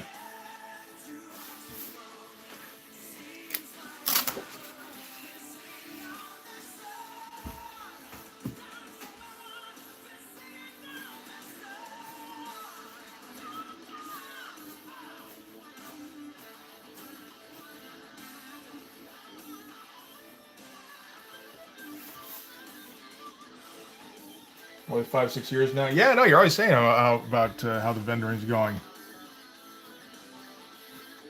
I do pay attention.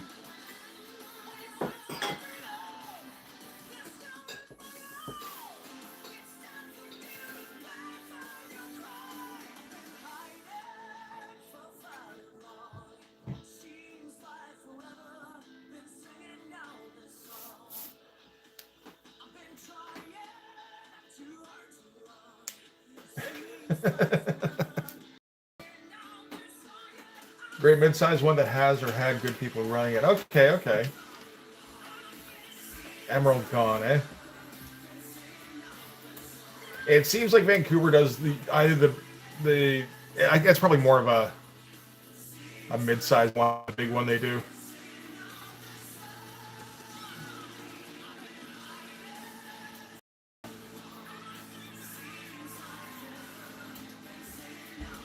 Just taking a look at it at the page they got here. That's a irritating to try and navigate. I don't know what any of this is. Okay, never mind. Longer successful, mostly because they've been slowly growing an audience state by state. Yeah.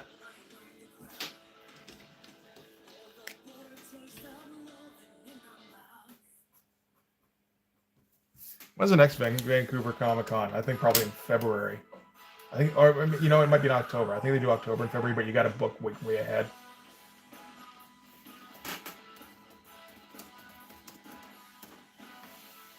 Fan Expo.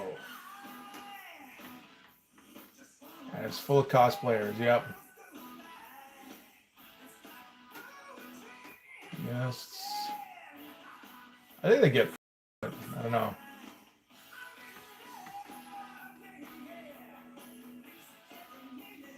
Oh, the Hobbits are there this year. Oh, that's past fan fave guests.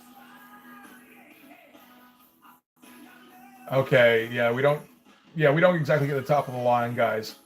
We got the Weasley twins. We got Corey Feldman. The Hobbits. Ron Perlman's not bad, and Tom Welling from Smallville. Those are their examples. That does seem a little bit smaller scale than I expected, I think.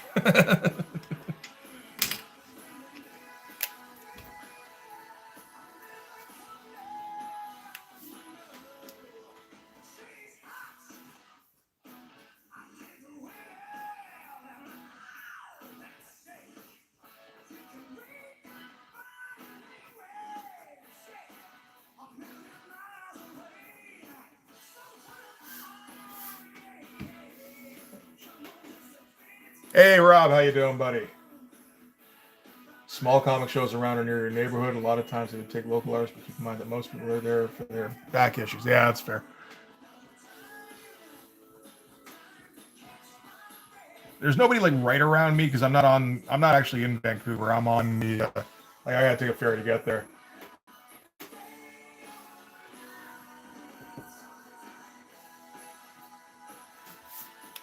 But that's local enough, I guess.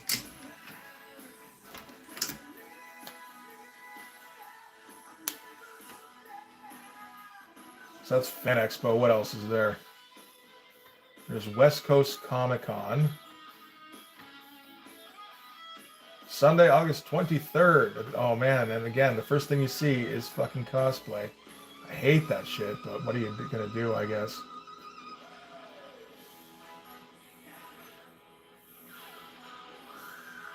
Who are the guests of this one?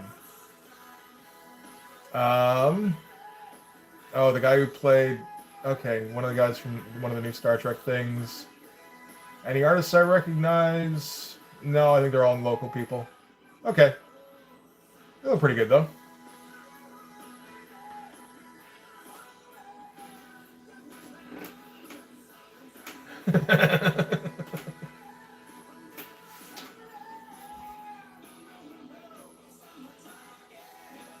You forgot Friday the 13th Part 4, man. What is the SDCC? Is that San Diego? No, I would never want to go to San Diego. Or Heroes World, or I don't know what. There's the really big one. I have no interest in going to.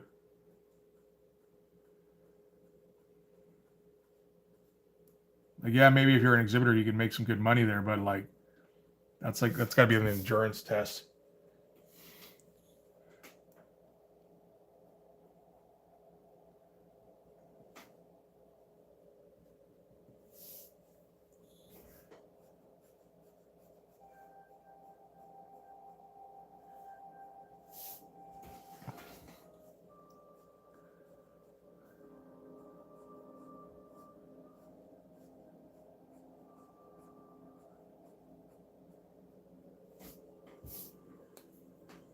You've never seen Part 4? Oh, dude.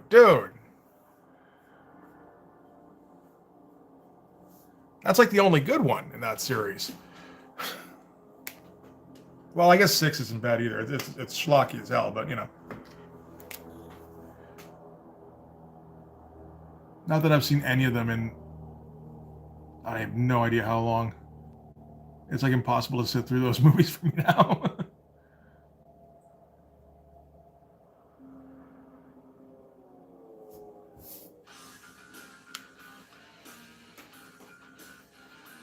The Burbs was good. I enjoyed we put that on a while back. I enjoyed that quite a bit.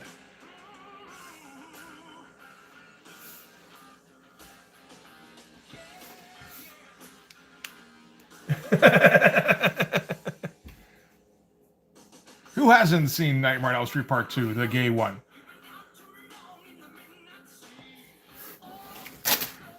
Apparently the screenwriter found out late that he had accidentally written like a gay fan fiction.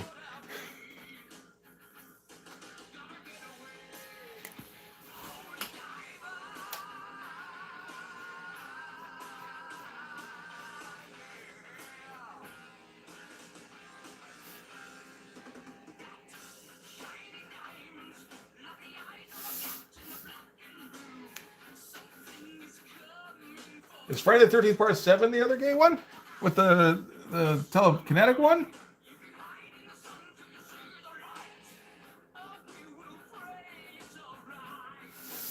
I haven't seen Part 7 since I was like 13, I don't think. I don't think we really felt the need to rewatch any Friday the 13th movies. Nightmare on Elm Street got recycled again and again and again.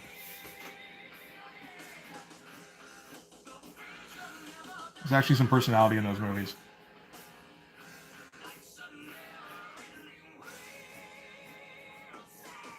I think we might have watched Part 4 a couple of times. Like I said, that's the best one, but...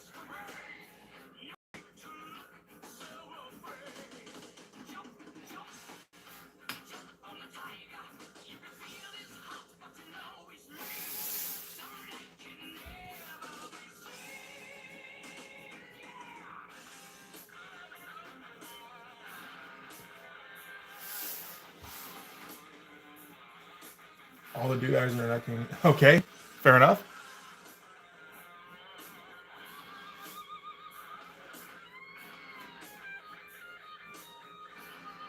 Well, they got a Kane there to balance it out, right?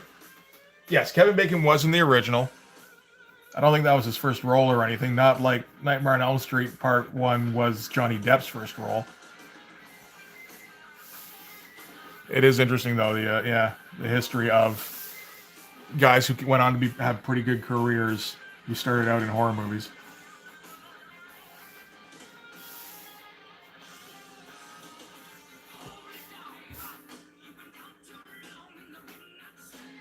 Yeah, no, that's what I remember about Part 6. Again, I haven't seen it in a long time. I think I have all of the first 8 anyway. What about Jason X? That one is also very self-aware and silly.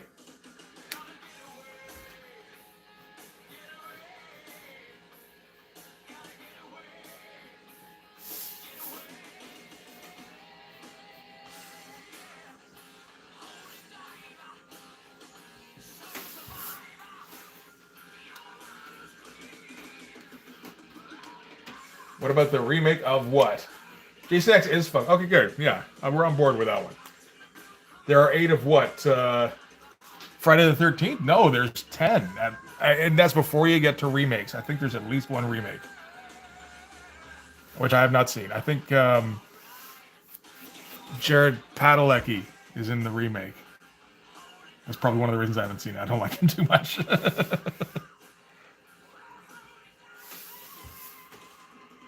Oh, and Freddy vs. Jason. Yeah, there's that one too.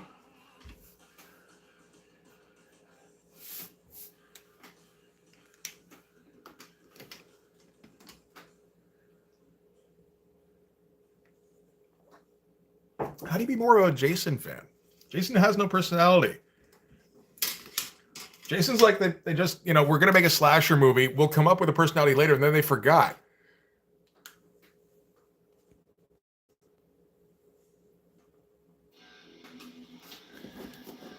And the movie just went ahead as it was.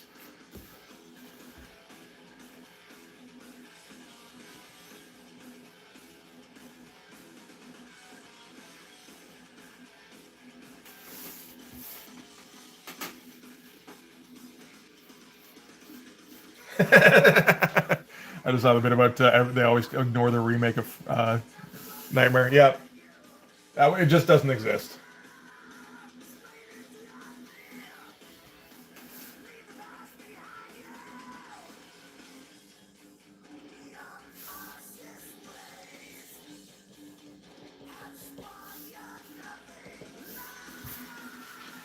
And anybody who, I think it was on a Red Letter Media commentary when they were watching the first Nightmare on Elm Street.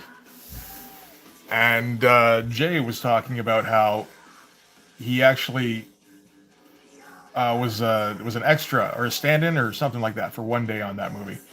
Because they were filming in the area, I guess, or he was where they were going to be filming. And he's short, and the lead guy who, the Rorschach guy, he's also very short, so Jackie Earl something. So he was going to be his stand-in. And apparently he was talking about, oh yeah, no, I hadn't seen it in years, and I watched it the other night. It was such a piece of shit. And it's like, what? The first Nightmare on Elm Street? Really? Okay, fine, man.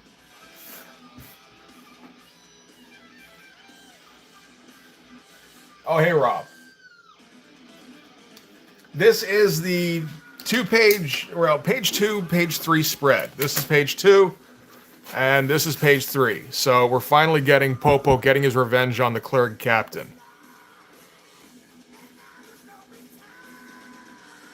So I think this one's going to be fun. If we ever get around to printing that one. Hopefully.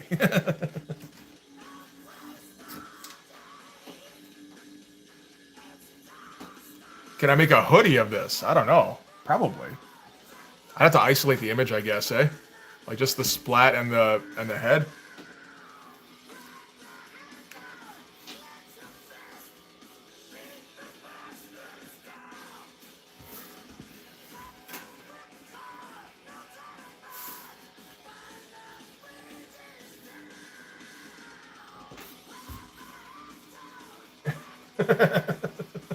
Oh, Jesus, the chat's getting a little bit too involved now. People started mentioning feet and shit.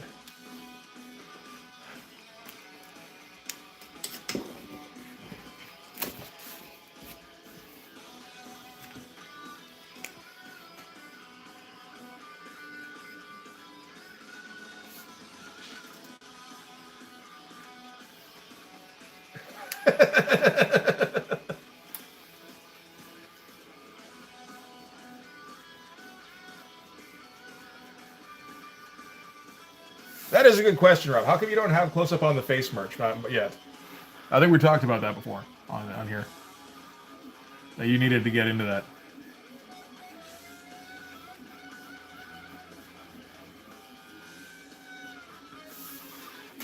I feel like I don't have enough of a catchphrase for merch, personally.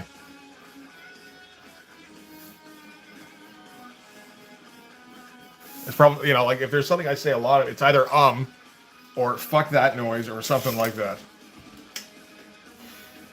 You have thought about it? Good shit.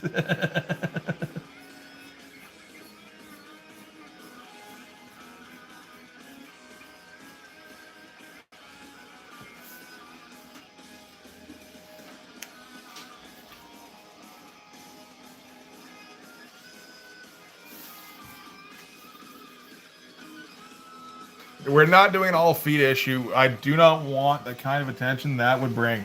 I don't think.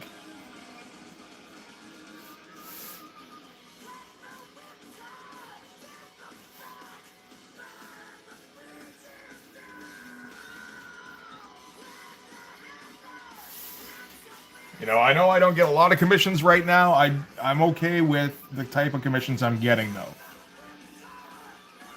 You start talking about feet regularly in Blood Force, and it's like, oh wait, that's like setting up a flare.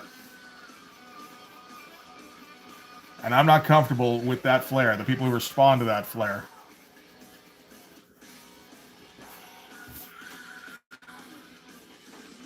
That will get you to, that is true. That'll get me to the 10K subs real quick.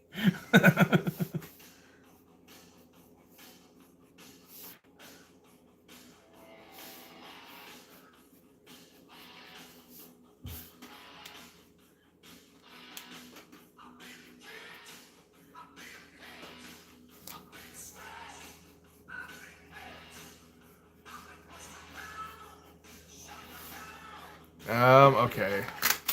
Well, I mean, there's some textures on here. We need to do something else, but... I feel like maybe a little bit of... No, we don't want to use that one. We want an old brush that I don't mind mashing.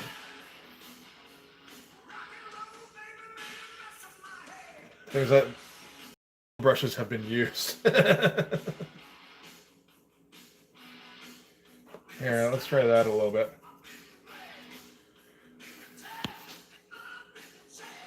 Is leaving any? No, it's not either.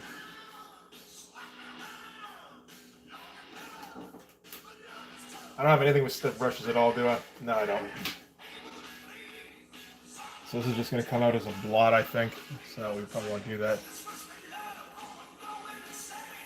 Hang on. I'll just dry it out a little bit.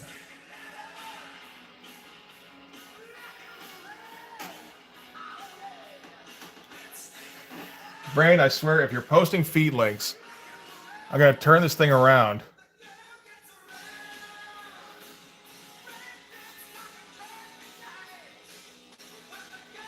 Yeah, there's a little bit going on here, but not a lot.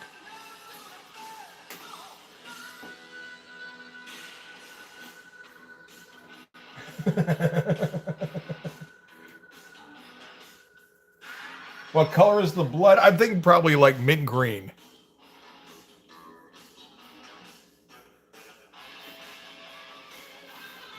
Alien green.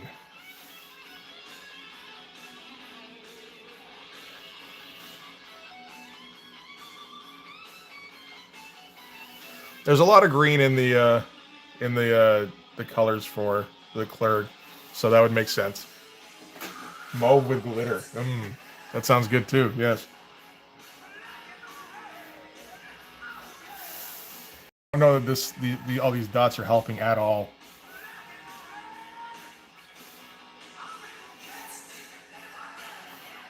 I don't think they are really.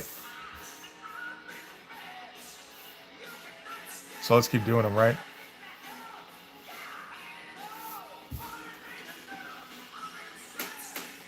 I'm going to cross over some of this with some white pen and ink anyway, so that's fine. The stuff that I feel like is getting too much.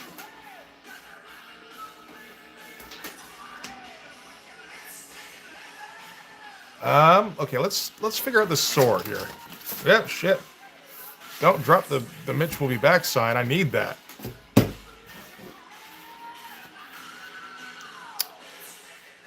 know what? If I'm gonna do this, I gotta tape them together. I don't know if I'm quite ready for that just yet. Oh shit, speaking of Freddy.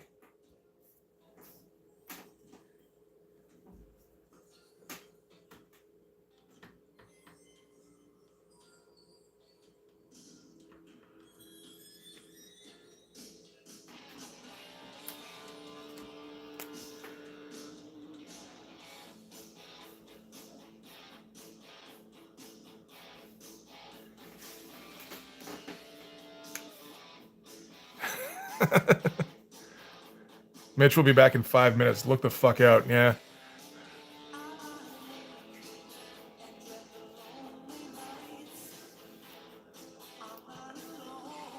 So I think we'll need a shape up here. We want to keep this mostly black, I think. Oh, that didn't work at all. Black down here, black down here. And then maybe like a spritz coming out this way.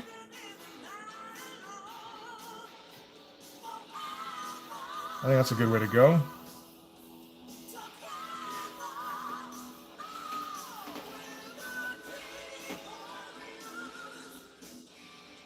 I do recall Freddy's stepdad was played by Alice Cooper. I remember seeing that.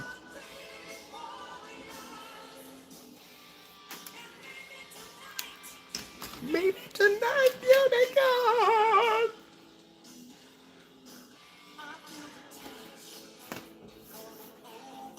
I don't usually try to do falsetto. Now you guys know why. Yeah, he did. Like the man behind the mask. I had Constrictor when I was a kid. I don't know why.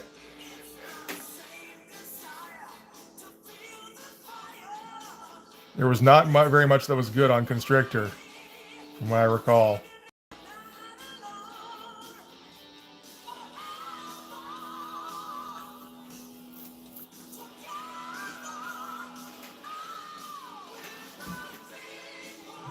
Oh, Monty, come on now.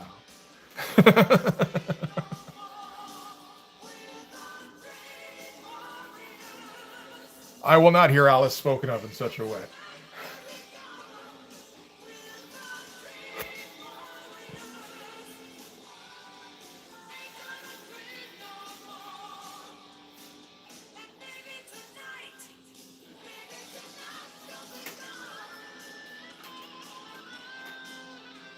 Constrictor was great. Okay.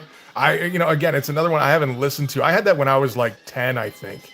I don't remember why I even had that. I think my mom was trying to get me into Alice Cooper because I also had the Greatest Hits album. That I listened to a little bit more at least. There was a while there where it was like, I don't know, try this. You got like Queen's Greatest Hits. Got a couple of interesting ones out of that.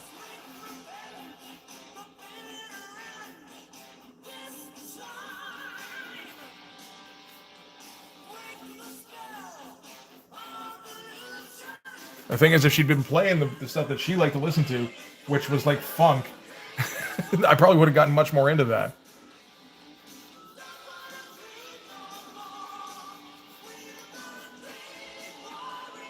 Yeah, pretty much. The throwing darts, yeah. My dad did the same thing, only he mostly stuck within metal. And just like, I don't know, here's a good album, here's a good album, here's a good album. Up for birthdays and shit.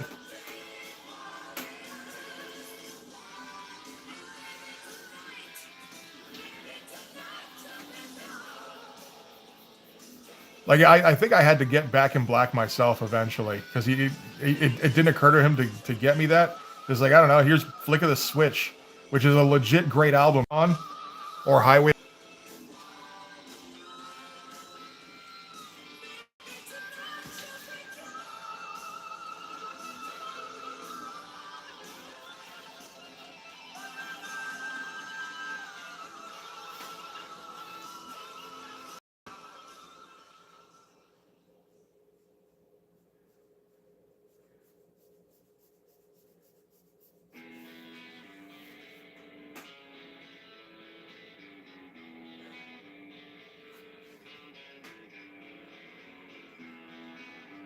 So we're not gonna be able to do any spritzing of the white ink in this one. We'll have to wait until Wednesday for that, I think, for this to dry.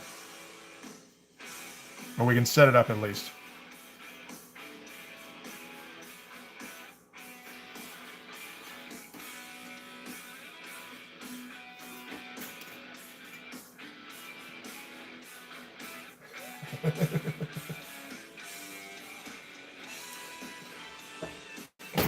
Fuck, get back here.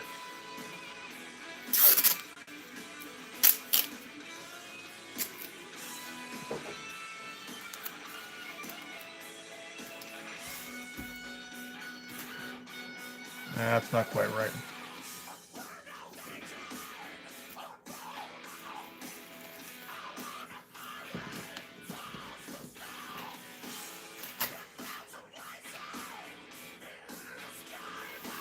That looks about right. There we go.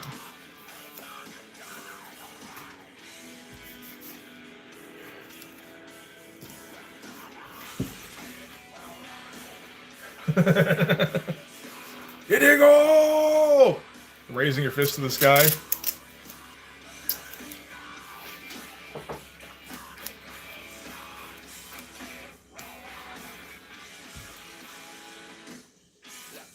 Where's my ruler at? Oh, come on. I was doing so well with the ruler for a while there. Here we go.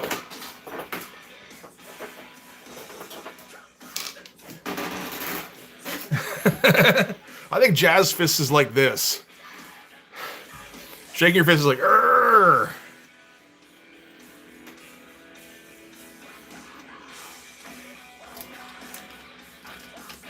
Let's do it. Let's do a thick one for that.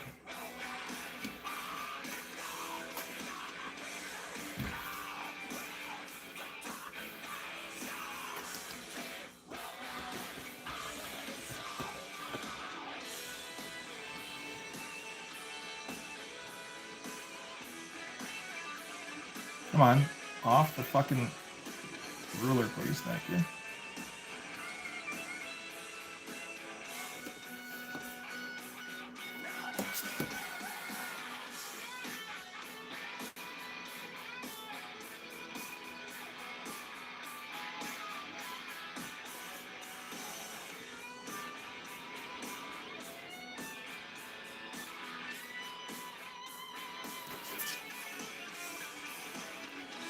Oh man, I nailed it on there. It's good shit. The jazz fist, I know. As soon as I was doing it, it's like, oh, this is not a good thing for people to like screen cap.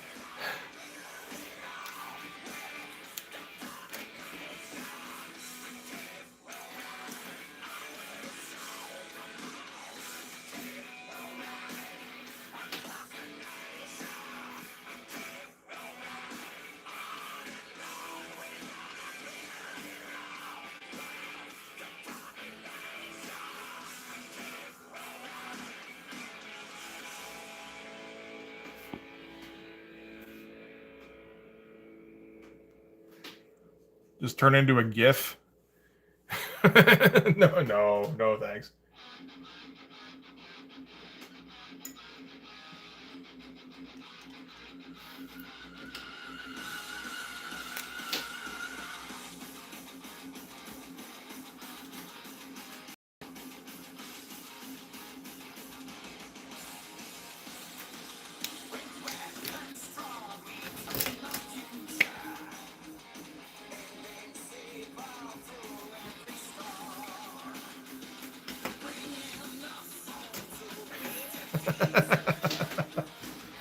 I feel like that's been coming back to me a little bit recently. People are getting on board with the Rob Liefeld draws Wolverine claws like rulers take. I've always hated the way he draws Wolverine claws. He's so bad at it.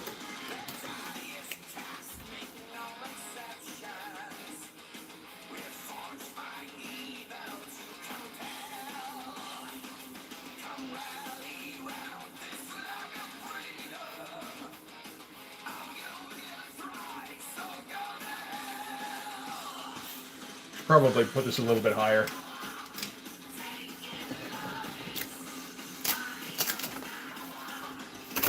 Yeah.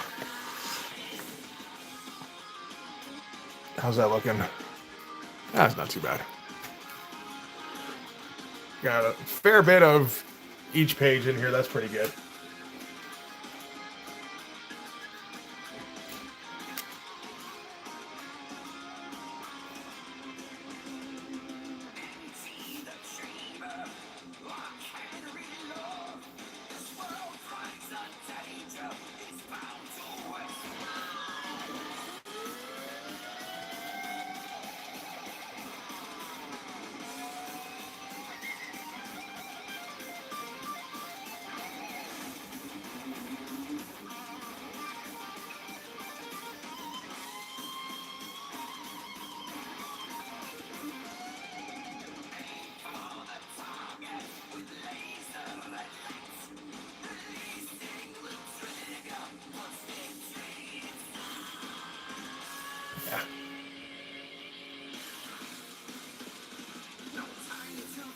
All right, so with this up, I think it's another good time to get a smoke.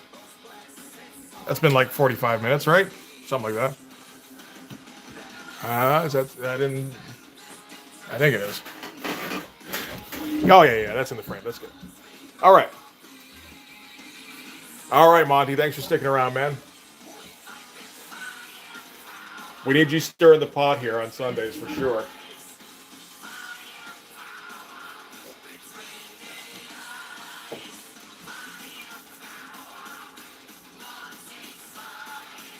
All right, I'll be back in a second here.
I have returned.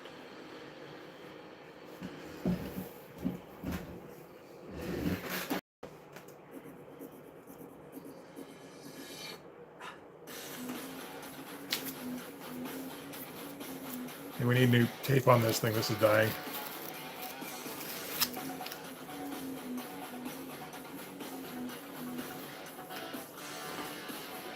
I've got sketchbooks I never remember to use. Hey, Roland, how's it going, buddy?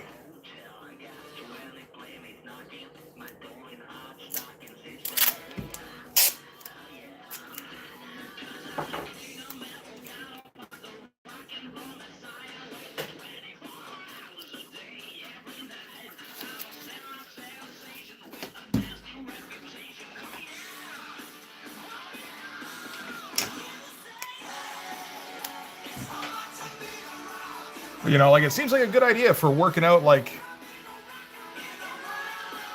ideas and concepts and shit, and then I just kind of go, ah, fuck it, I'll just do it on the page. Or I guess more accurately, I get to the page and I haven't worked anything out. It's like, ah, well, this is good enough.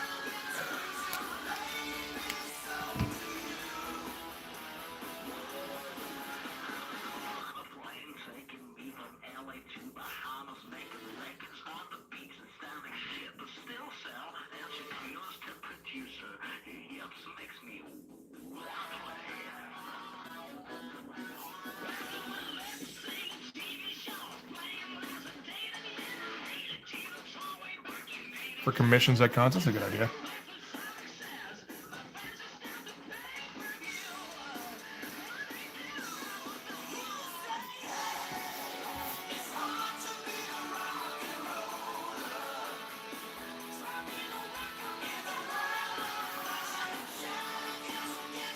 I feel like I should clarify, Comic King. I don't know if I've ever asked before, maybe.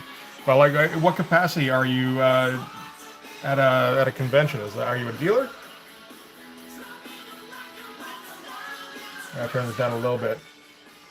So I gotta yell over it. There we go. I guess not, if you're doing sketches, now that I think of it. Sorry. Thinking and drawing doesn't always work well with me. You're vendoring as the artist. Right. Yeah, no, and you had the one thing. Oh fuck, why can't I remember it now? Exterminators. That was the one I saw. That's right. So what else have you put out then? I imagine there's been a fair bit, because it sounds like you're at cons fairly often.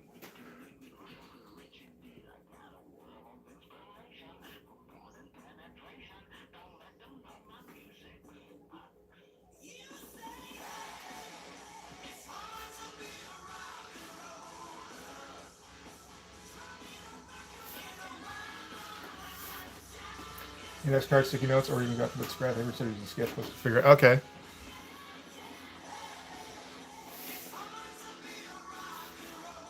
There is a weird thing with sketchbooks where it's like, oh man, if I commit something to a sketchbook, that means that like it has to be good.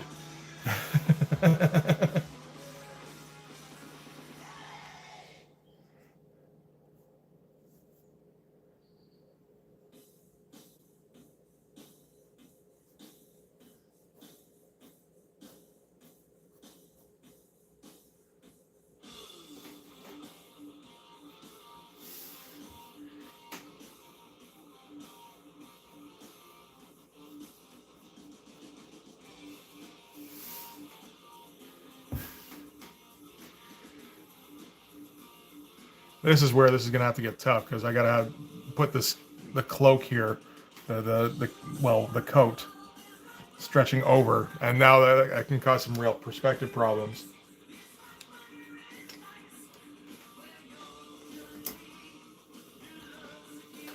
That sounds like good shit, man. I wish I had more like cons that were more local than just Vancouver.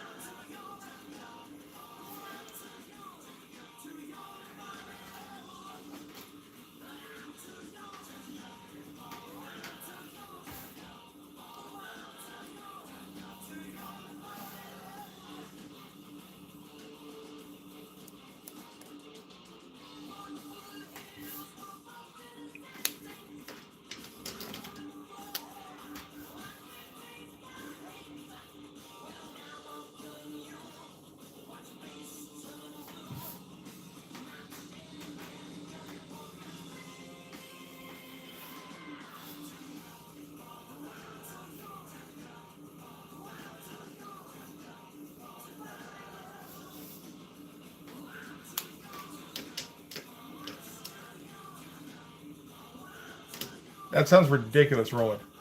Why would anybody do that?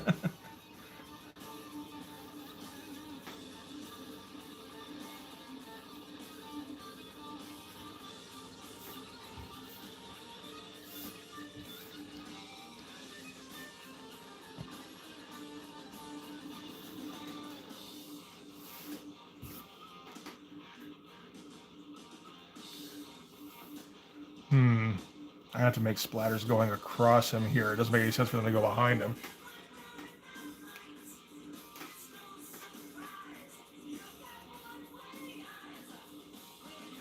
Well, I mean, that was the idea.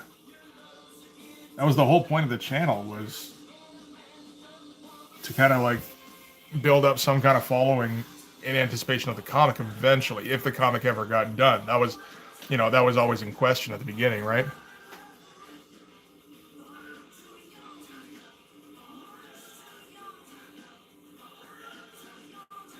And like, kind of got there eventually. It took a few years, but I think the convention thing is as valid a way of doing that, really.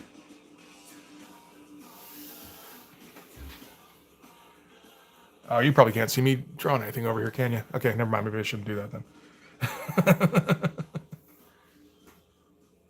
then. Solely worth salvaging, but not worth buying. Okay, fair enough, I suppose.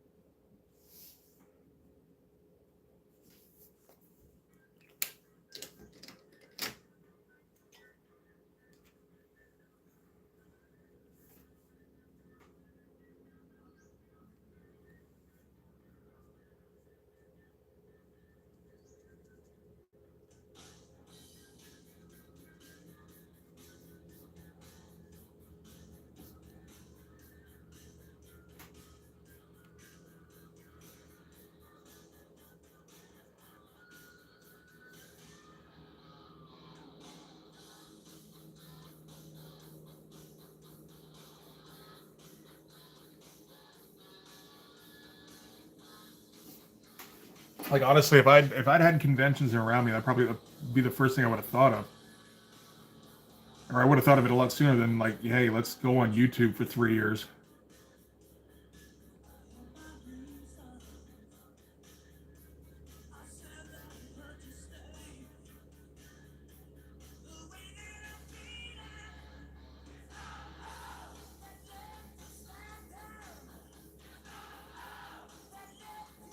I feel like that's not exactly the most reasonable way to go about getting your name out there, is just like being stubborn and constantly uploading and not making any money at it.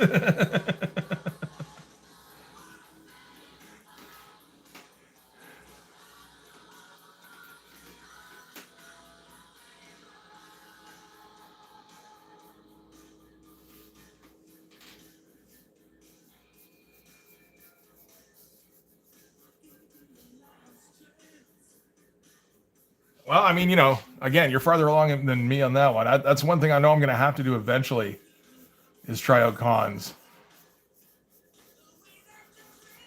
And I have no idea what kind of stuff to put out, And I'm going to have to do research before I do.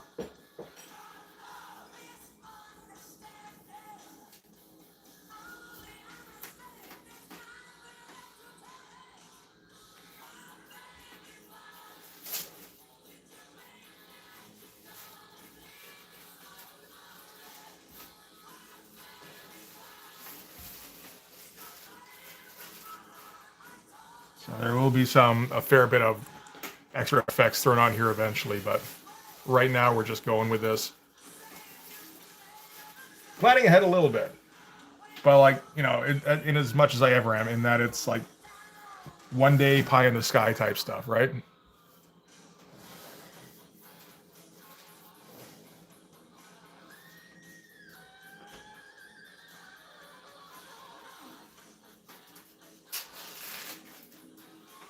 Sure. You can build around that.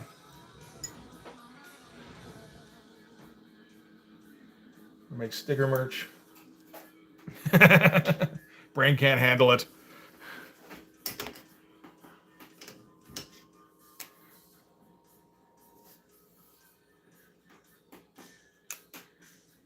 Put out their books, others will make sticker merch. Yeah, but like I'm thinking like what kind of stuff you would need to like display. I feel like you probably got to have a fair bit of a display going on in order to actually get attention in one of those things, right?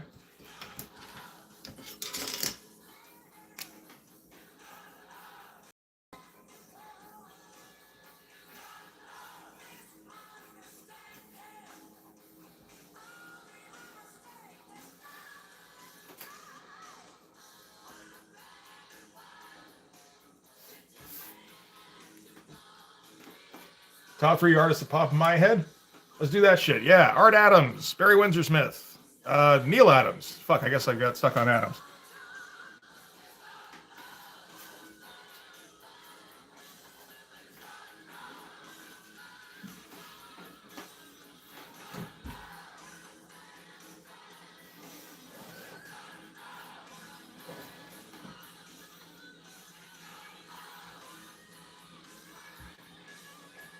Yeah, that might work. Just make like a wall of this behind me. And go, this is my comic. It's like, what's it about? It's about this. That's all you need to know. Is there a third Adams? That's a good question. Adam Kubert, if we're ignoring the last name things now.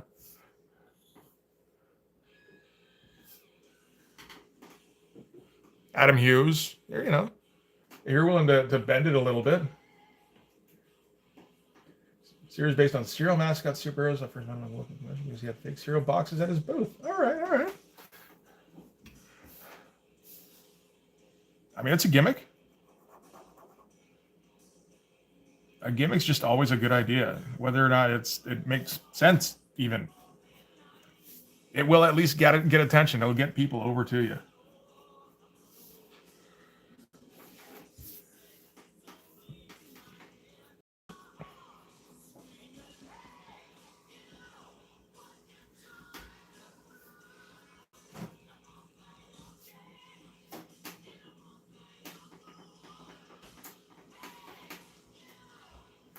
And sell it for $1,000 signed, something like that. At the end of the day, that'll undoubtedly happen. Or 10,000. I should go 10,000. What am I talking about? We're just talking about the print, right?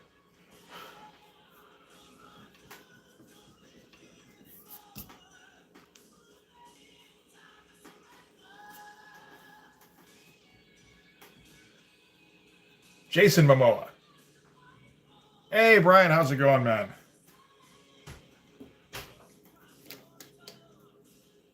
Unless James Momoa is Jason Momoa's like less popular brother,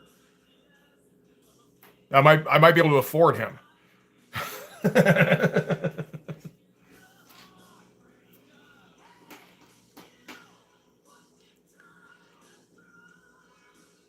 Let's see. I guess we don't really need anything else for the linking here. So let's work on this thing a little bit.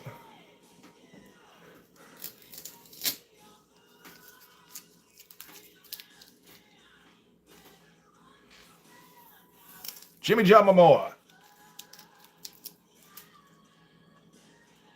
Oh, see, okay, you did get a banner. That's what I'm talking about. That's what I'm thinking. That's the kind of thing I would need to eventually get. I think, like with the logo on it or something.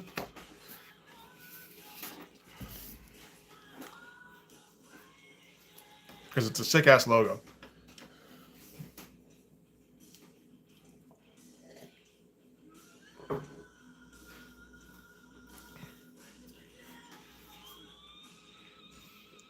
Samoa Joe Momoa?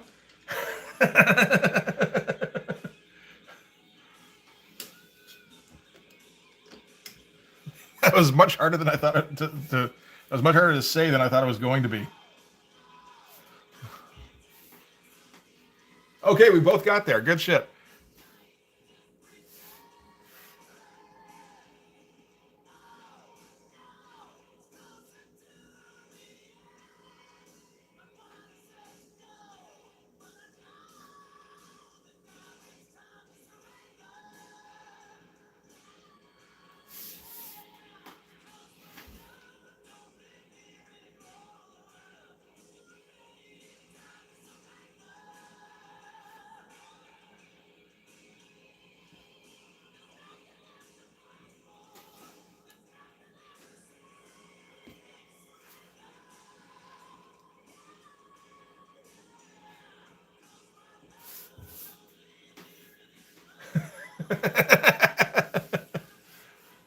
I'm not even going to try and pronounce that one there, Sheldon.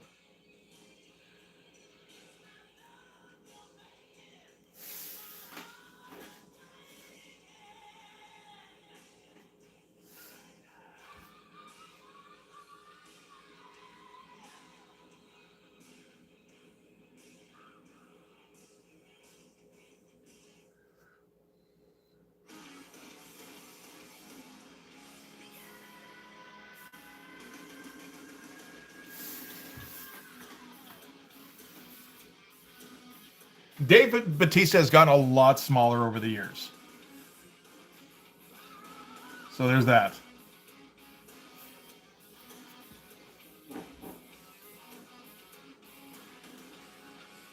I don't think he really works out much anymore. I think he's like changed his diet and shit. He's like a really skinny dude these days.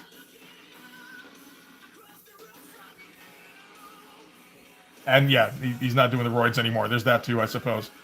That's probably a crucial element.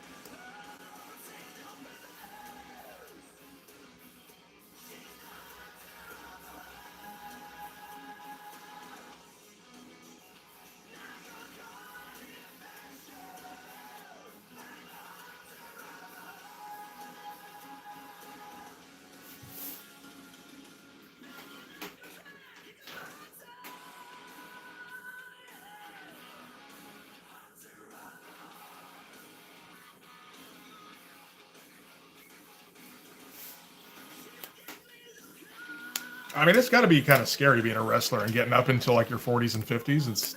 And you know, like you know how hard you've been going on the juice.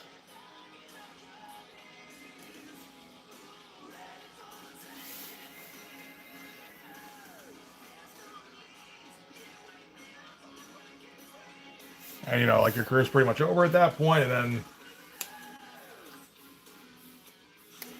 it's like, okay, now it's time to pay the piper, kind of thing.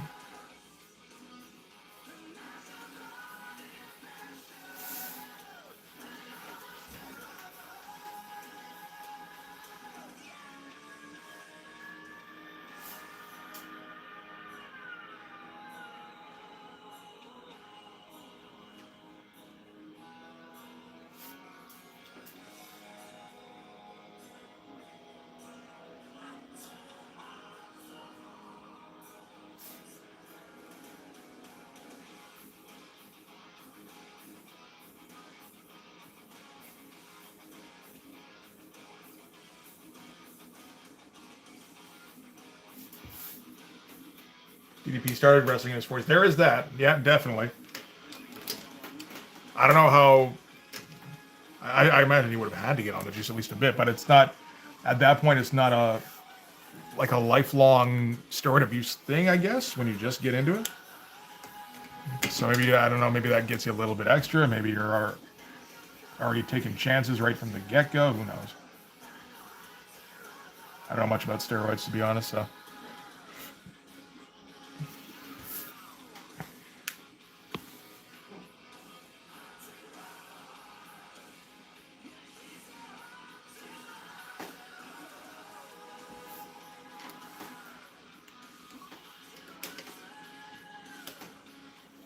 It's a little late for Dave Bautista to play guys like Bane, I think.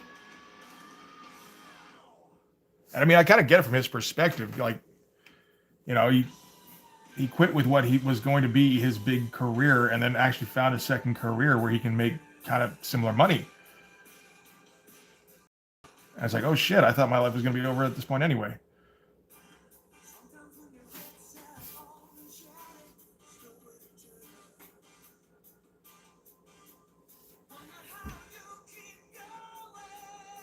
Well, I mean, I think canonically, the WrestleMania versus Shawn Michaels was probably was Ric Flair's retirement, right? Everything since then has been like You know,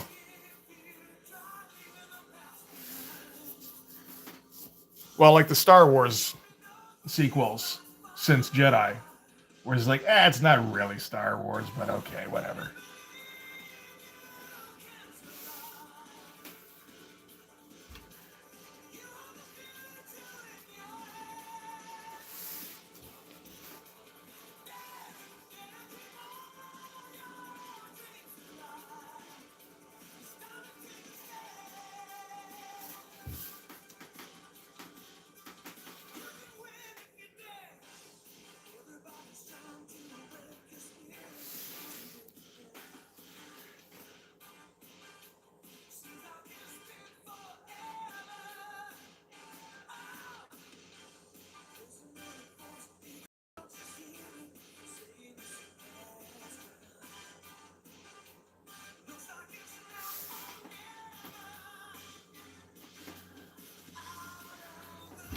I think I just found out Sting was in AEW. It's like, really? He looked done on his WWE comeback when he was at the WrestleMania there.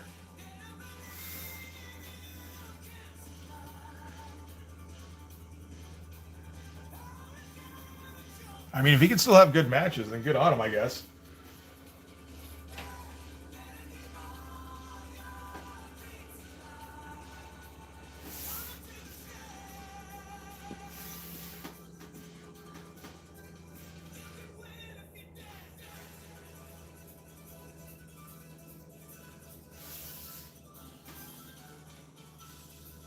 I feel like I got to silhouette this guy a bit more to make sure I'm not taking too much attention away from Popo here. Well, we're going to get more black in there definitely, but.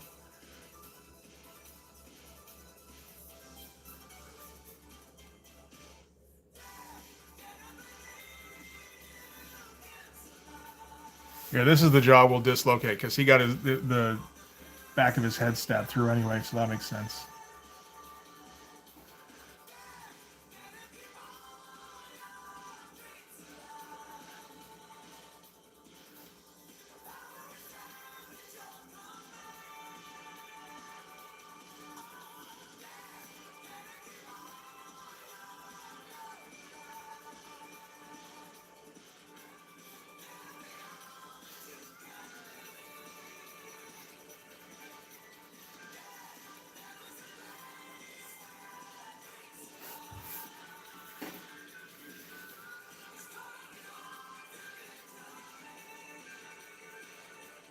What happened with Sting versus Undertaker?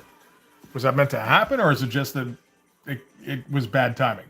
Because by the time that they were both possible to do it, they were both too old.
Oh, smudging there. That's always a good idea.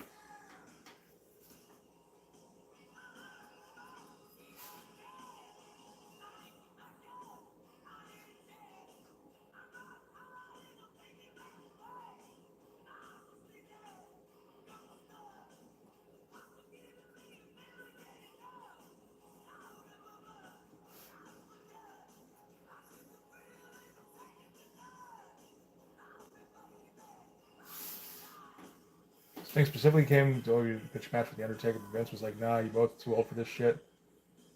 I think a lot of people would have watched it, He might have been right though that they were both too old for that shit.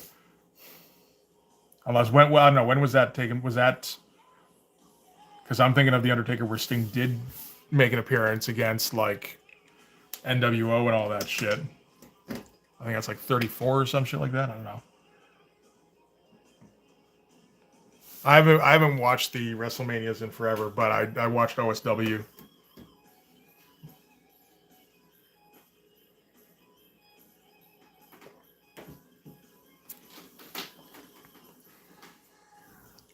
Because I mean, I think by that point, Undertaker had already had that match with Brock that where he ended the streak, where he did not come out of it well, and that was kind of the beginning of the end for him, wasn't it?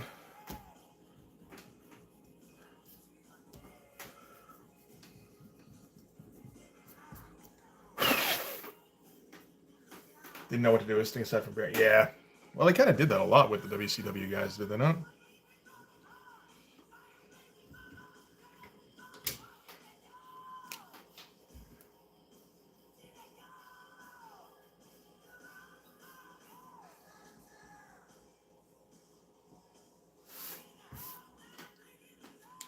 Hey, Stuart, how's it going? It does look like Ryu, yes. I noted that several times when I was coming up with this. I'm okay with that, though. I feel like the giant shoulders adds to it.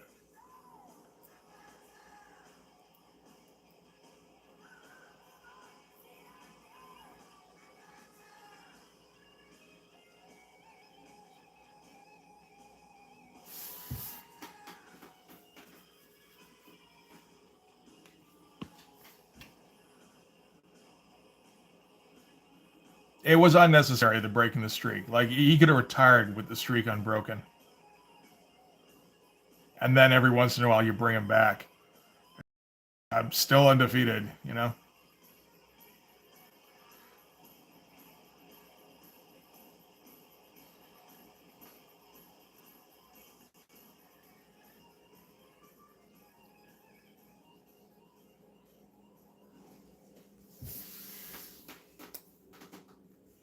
But he did get fucked up in that match where he lost the streak, right? So it's like kind of hard to convince anybody, I think, that you're winning that match against Brock Lesnar, even if that hadn't been the plan.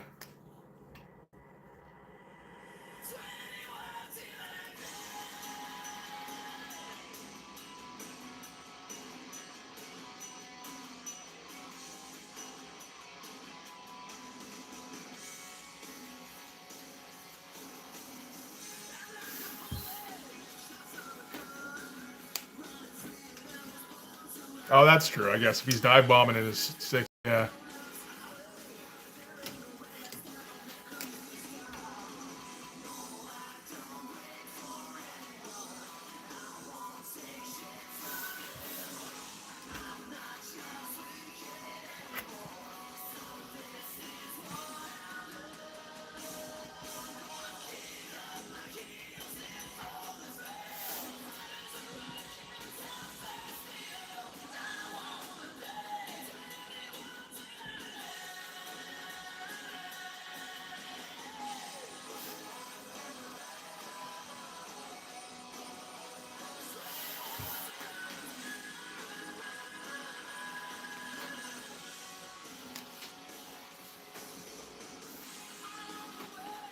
I think I'm actually about ready to wrap this up. I got a whole bunch of shit I got to do today.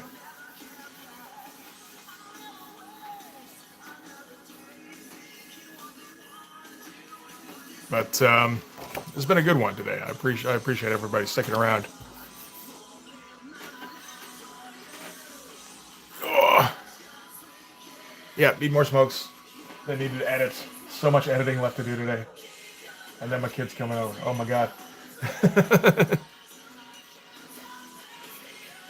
Thanks, man. Yeah, I like how it's coming along. You know, both of the main focuses on this spread are pretty great, and that's all I can really ask for. I think everything else around it, I'm probably not gonna come up with very good stuff because it's all gonna be like cabin interior tech kind of stuff. But I'm trying not to distract too much from the main guys here. Yeah, my son's coming over. He comes over a couple times, like once every week or two, usually. So, but I gotta make dinner naturally, so.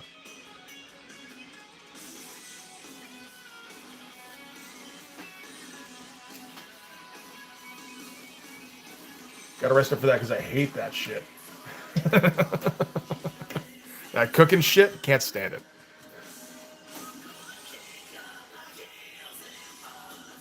Yeah. The endless fucking torment of, so what are we eating tonight? Gotta love that shit. All right. I'm a peace out. Thanks again for sticking around, guys. It's been a fun time. I'll see you on Wednesday, all right? Have a good week. Okay. See you guys.